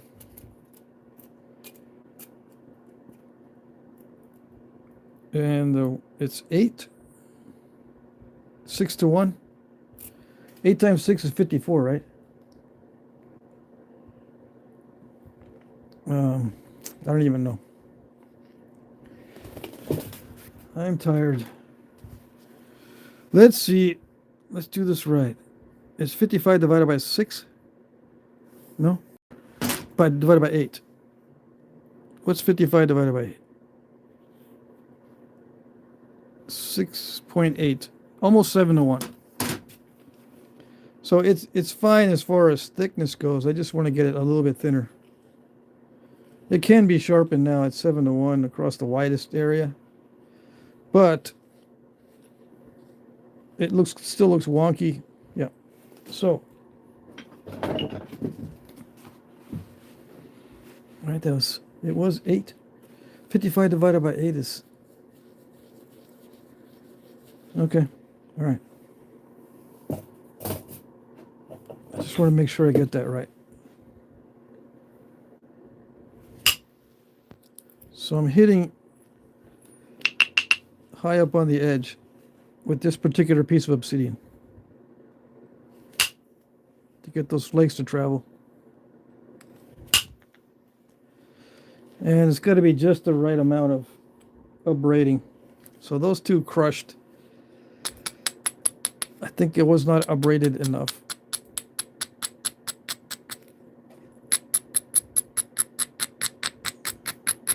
This also probably needs to be sharpened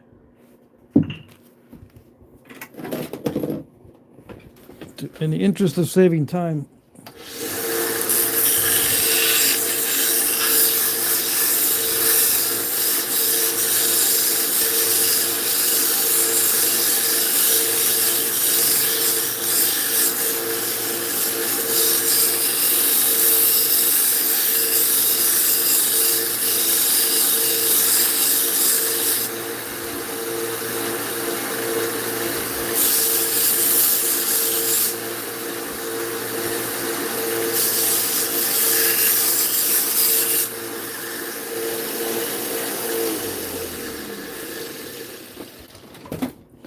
And it's important not to get that too hot, because if it gets too hot, it flakes off too easily. It makes it weaker. Heating the antler makes it weaker. Contrary to what you might have heard.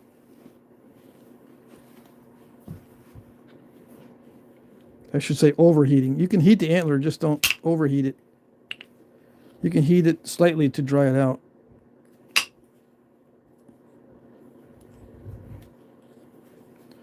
Yeah, drying it makes it stronger, but overheating it with heat makes it weaker.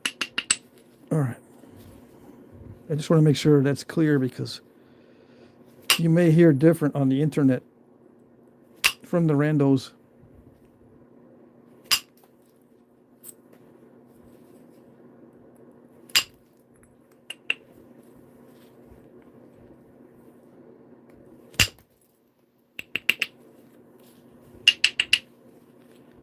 Can you see? I'm not catching these flakes. It's still crushing right there, right on that spot. All right. It's probably because I've got incipient cracks in there. It's not fine right there, but I think I got incipient cracks, which prevents the flaking. And I got crushing there too. Yeah. See if I can blast through there.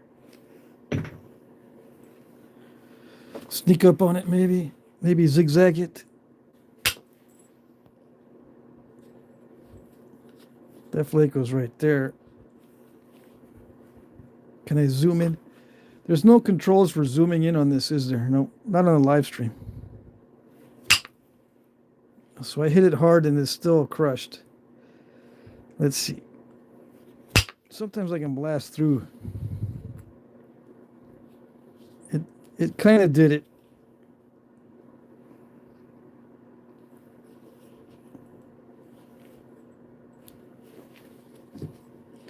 That just means I need to be more careful with the edge. next time.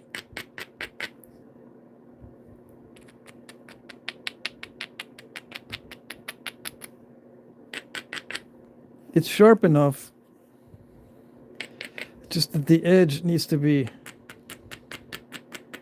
fixed a little bit better.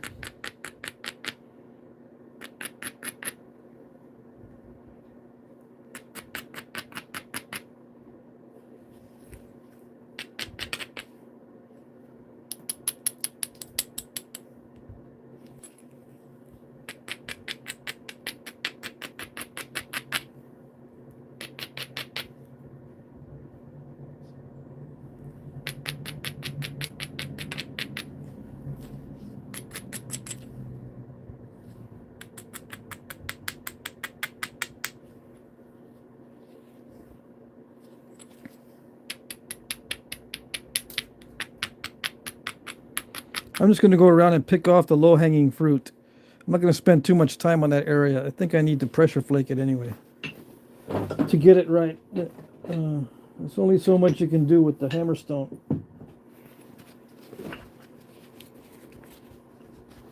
I need to get rid of all those incipient cracks and crushing.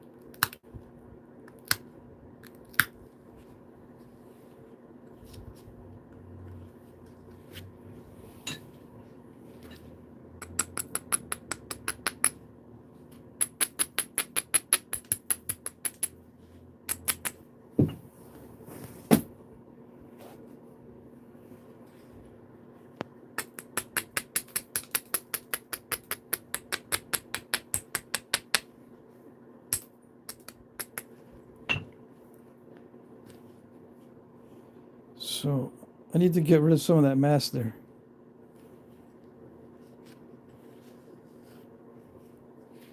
So that's what I'm getting ready for.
Why don't I use the billet to do that? Because I'm already in the zone for indirect percussion. Yeah. If I switch out too much, it messes me up. Okay. Not that I'm already all set. Still not doing it right. That almost did it. Dang it. See, that almost flaked through there. Come on. I don't know what's going on. There it goes.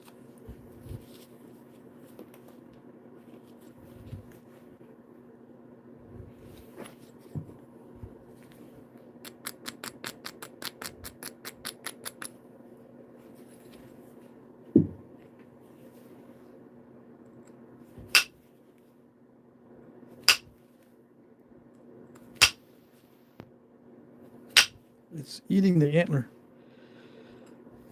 It's not because the obsidian is tougher in that area. It's just the geometry of that spot. I'm trying not to lose too much width. So I'm had to work with what I have there. But the geometry of that spot is not conducive to flaking. I'm trying to get it napped without taking too much width. I can remove a lot of width and get that napped easily, but I'm trying not to lose width.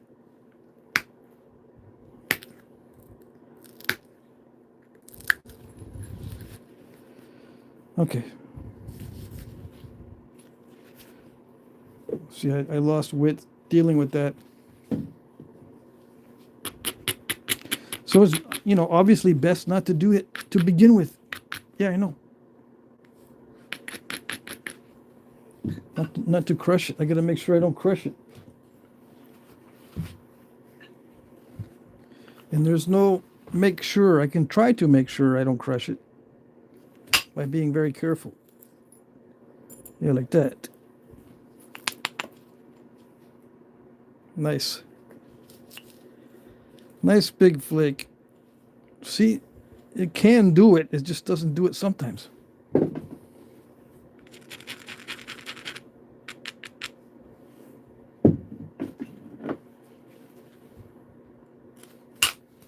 A lot of it has to do with the geometry of the edge. And I don't know, I tried to make the edge the same geometry or close to it every time, but it doesn't always work.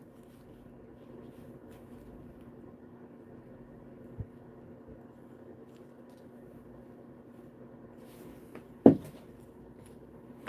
much time do I have? A little bit of time. I'll try to do the final thinning or complete the final thinning. And then I'll check the chat for questions. Unless I get sick of it, and then I'll check the chat sooner than later. This is actually not a bad grade of obsidian. It's actually more cooperative than I thought it would be.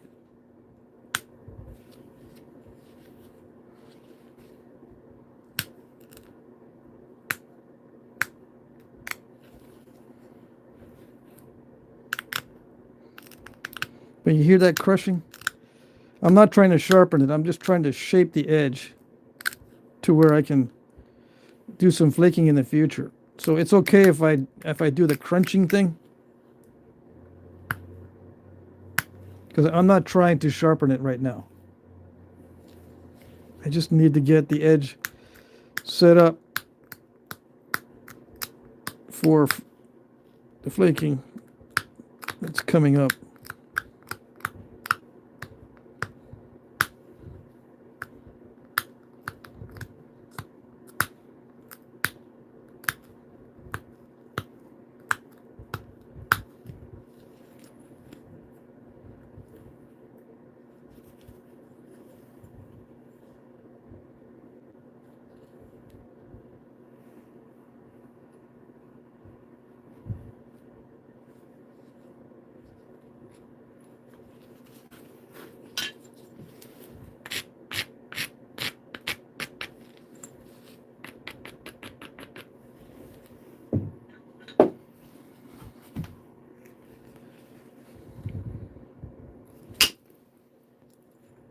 Yeah, like that.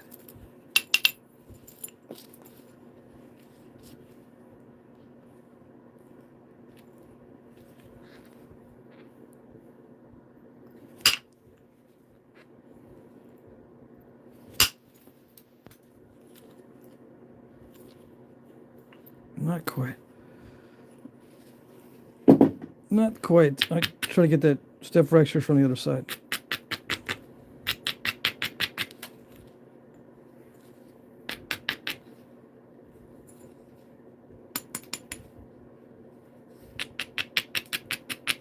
I gotta make sure I don't crush the edge like before. If it doesn't go the first time, there's a risk of it being full of incipient cracks and crushing right there. Oh well, let's see. Yeah, probably so. Yeah. If nothing happens, Okay, there it goes. There.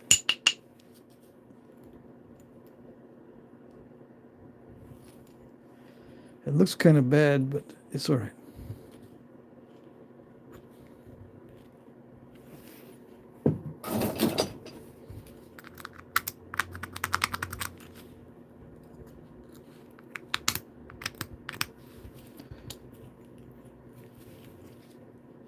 I want to flake that out of there before I go any further. There's a trapped flake. It didn't go all the way. Right in here.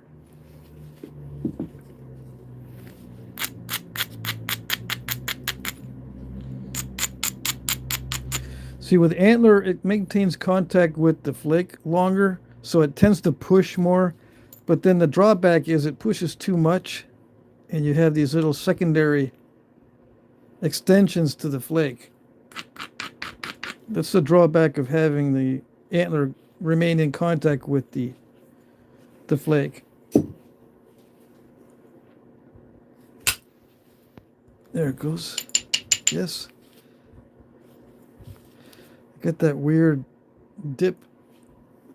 So it's causing weak spots. Normally those wouldn't be a problem when it's thicker, but when it's thinner, those weak spots will creep up on you and ruin your thin point because it'll break at the weak spot. All right, so I just need to pressure flake those from the side. See, I'm getting these little these little flake extensions that keep going, but they don't pop out.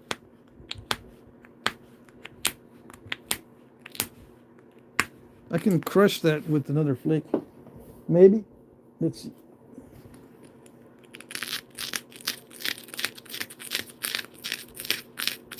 Yeah. See that?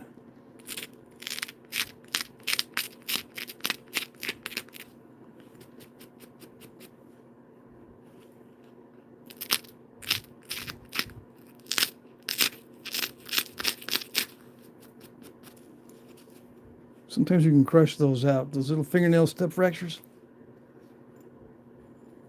I'm not going to mess with it too much.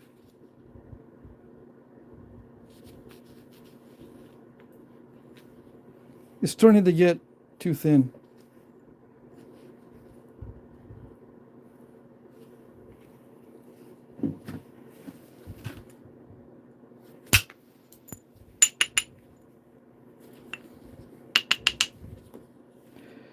Yeah. Okay.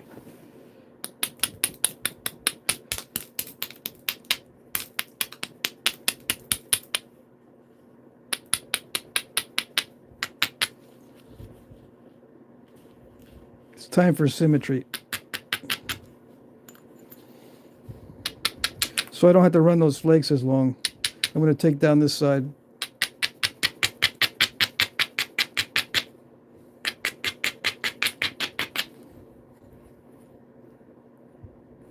I could probably run pressure flakes that long into the middle now. Probably, but it's not guaranteed.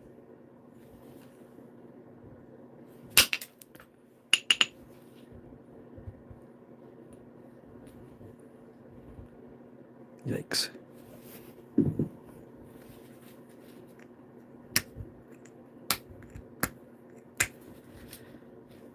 Yeah, it's starting to get too thin. But I said that already. Okay. So that was good. I was able to get into the middle. It's still going to look kind of flakery. That's all right.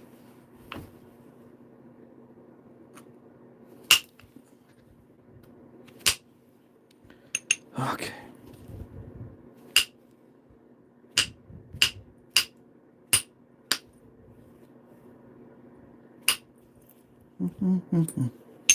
Yeah, see, you flake well on that side. Yeah, this side looks good. What's happened to you on this side? That never happens.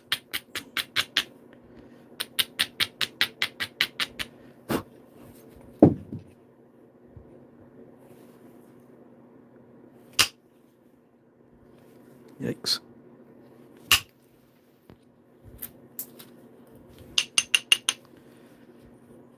this side is just not wanting to cooperate. It's probably because it's too flat. That's what I'm thinking, right? I gotta find some excuse for not doing it. It scooped it. That's a bad mistake right there. Too much force.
Yeah, the pad is interfering with the flakes, with the flake travel.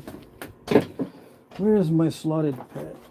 I need to make a slotted pad with natural materials. Yeah.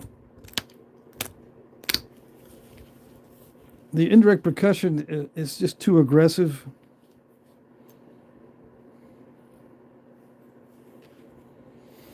Anyway, I'm getting sick of it, so I'm going to stop and I'm going to check the chat. But yeah, as you start getting thin, the hardest part is to thin it down even more.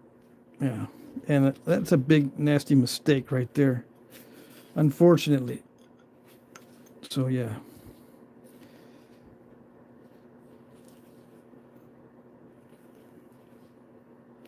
I would need to make it really narrow now to fix that. Yep. I mean, it still works as a knife and stuff. But, oh well. So that's it. I'm going to check the chat.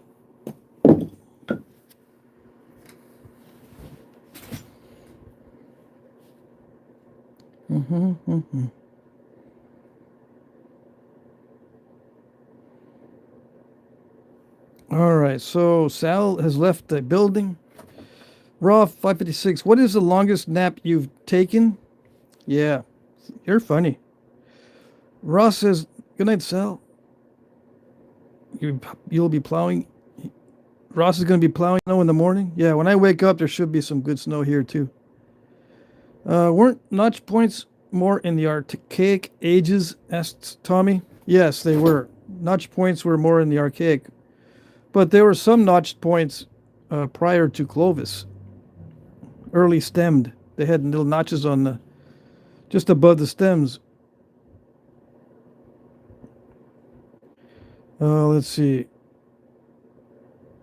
Are you doing this inside? Do you have ventilation? I am doing this inside, and I have a little bit of ventilation because this shop is not completely enclosed. There is air that drifts through here. It's like 42 degrees in here, so it never gets really warm because of the air that comes through. But yeah, I am exposed to some of this dust. But glass dust is not as hazardous as rock dust. So I'm not working completely or only with rocks. I'm using obsidian and glass also. But yeah, I do get exposed to the dust during my videos. I can wear a mask when I'm not on video.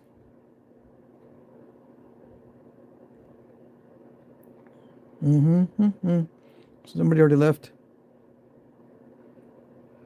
But you guys already left. That's okay. I'm going to try to make sure I'm up for the live stream, Sal. Okay. Sal says, see you guys tomorrow. All right, we'll see you tomorrow. Sal does his live streams early.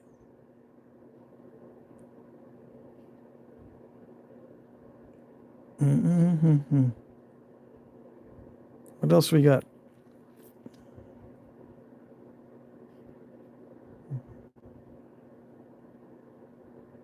Mr. Jim says, I've been making some friends with some crows that come to my yard every morning to eat pecans. I'll put in a good word for you, Sal. Minecraft portal. Let's see.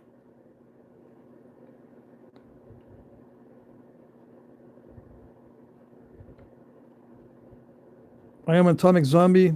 Says, see ya, Patrick. I'll catch you next time. The next live stream is on Monday, 6 to 8 p.m. Eastern.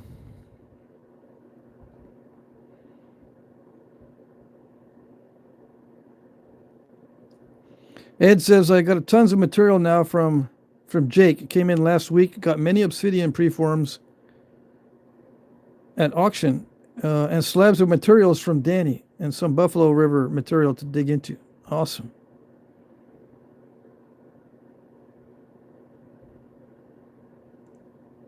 Mm-hmm. All right, so I think that's all the questions, right? What color skin do the aliens who taught you the forbidden overshot technology have? Jim, you already know. I told you already.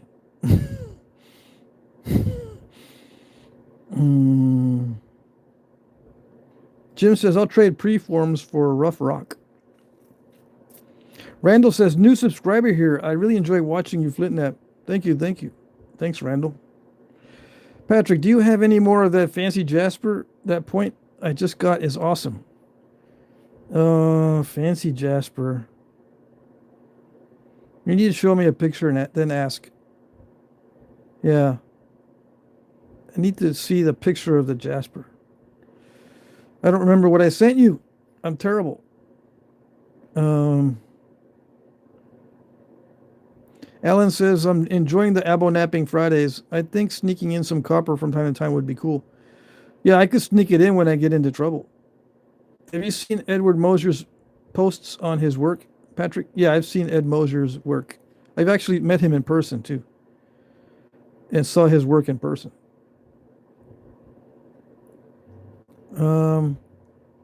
Max says I got to go check the snow covering on my wigwam. You better go check. It kind of looks like bloodstone, Patrick, the fancy jasper. Oh, that. I don't have much of that. In fact, I think that was the largest piece left. Let me see.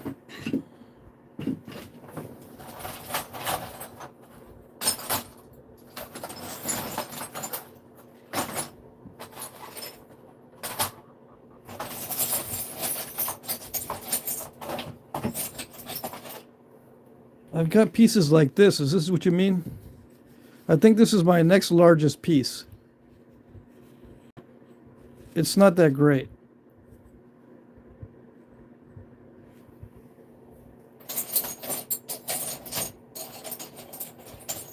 I mean, the material is great. The piece is not. And I got flakes that are like that size. But I don't have any big pieces anymore.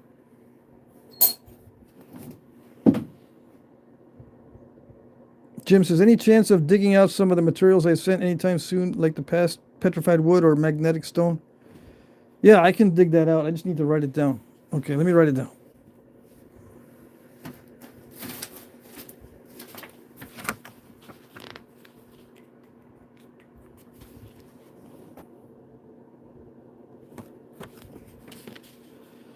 Let's see.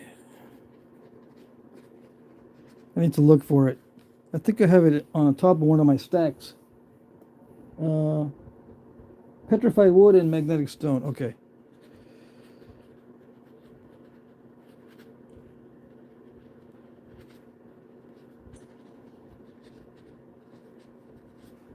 I do have this written down in other places. But in order to have it available within 5 seconds, I need to keep this with me. You know how ADHD works. I write it down in many places, but I can never find any places that I stash my writings.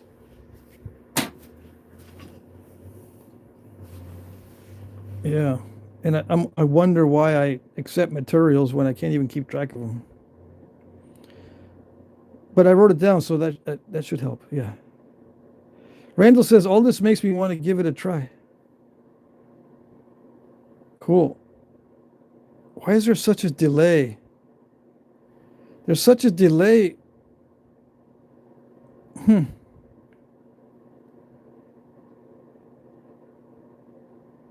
Jim Cooper says, I know from personal experience, Patrick, it's all good. So am I up with the chat or am I way behind? Let's see. Okay, so I am current with the chat. It's just the video is way behind. Okay, that's weird. Let's see. Okay, I'm gonna call it a night. It's already past 10 p.m. Eastern. I'm gonna say good night.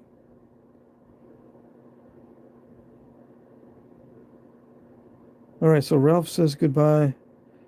You asked me about that Jasper, right?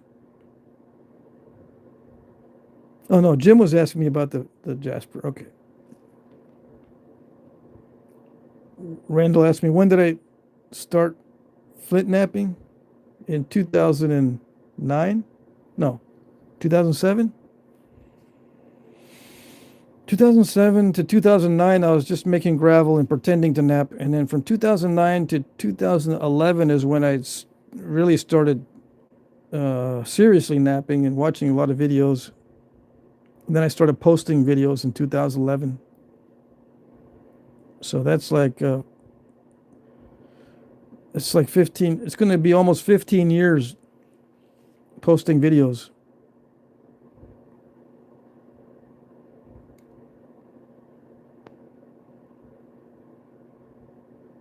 No, Ralph asked me about the fancy Jasper.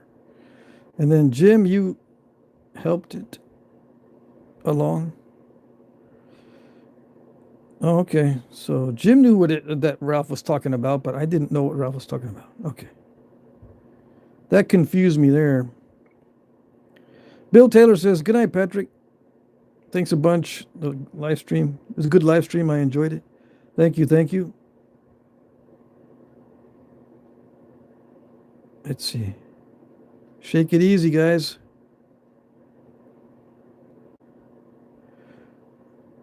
Oh, they're calling Jim Cooper Coop for short. That's what's gotten me confused there, too.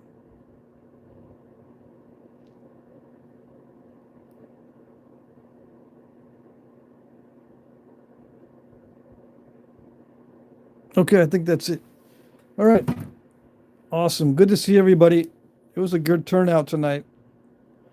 I didn't really goof around that much tonight. I'll start goofing around more. I'm just afraid to break these pieces using the natural tools. I want people to see how to be successful or see the potential of it. Yeah, this turned out to be a nice piece of obsidian. So what I'll do is I'll probably finish this off camera with copper. Yeah. I can incorporate a little bit of copper in with the natural tools. Yeah. But it's a big difference. It screws up my focus a little bit because I want the antler to behave like copper, subconsciously. And making the transition between copper and antler is a little bit tricky.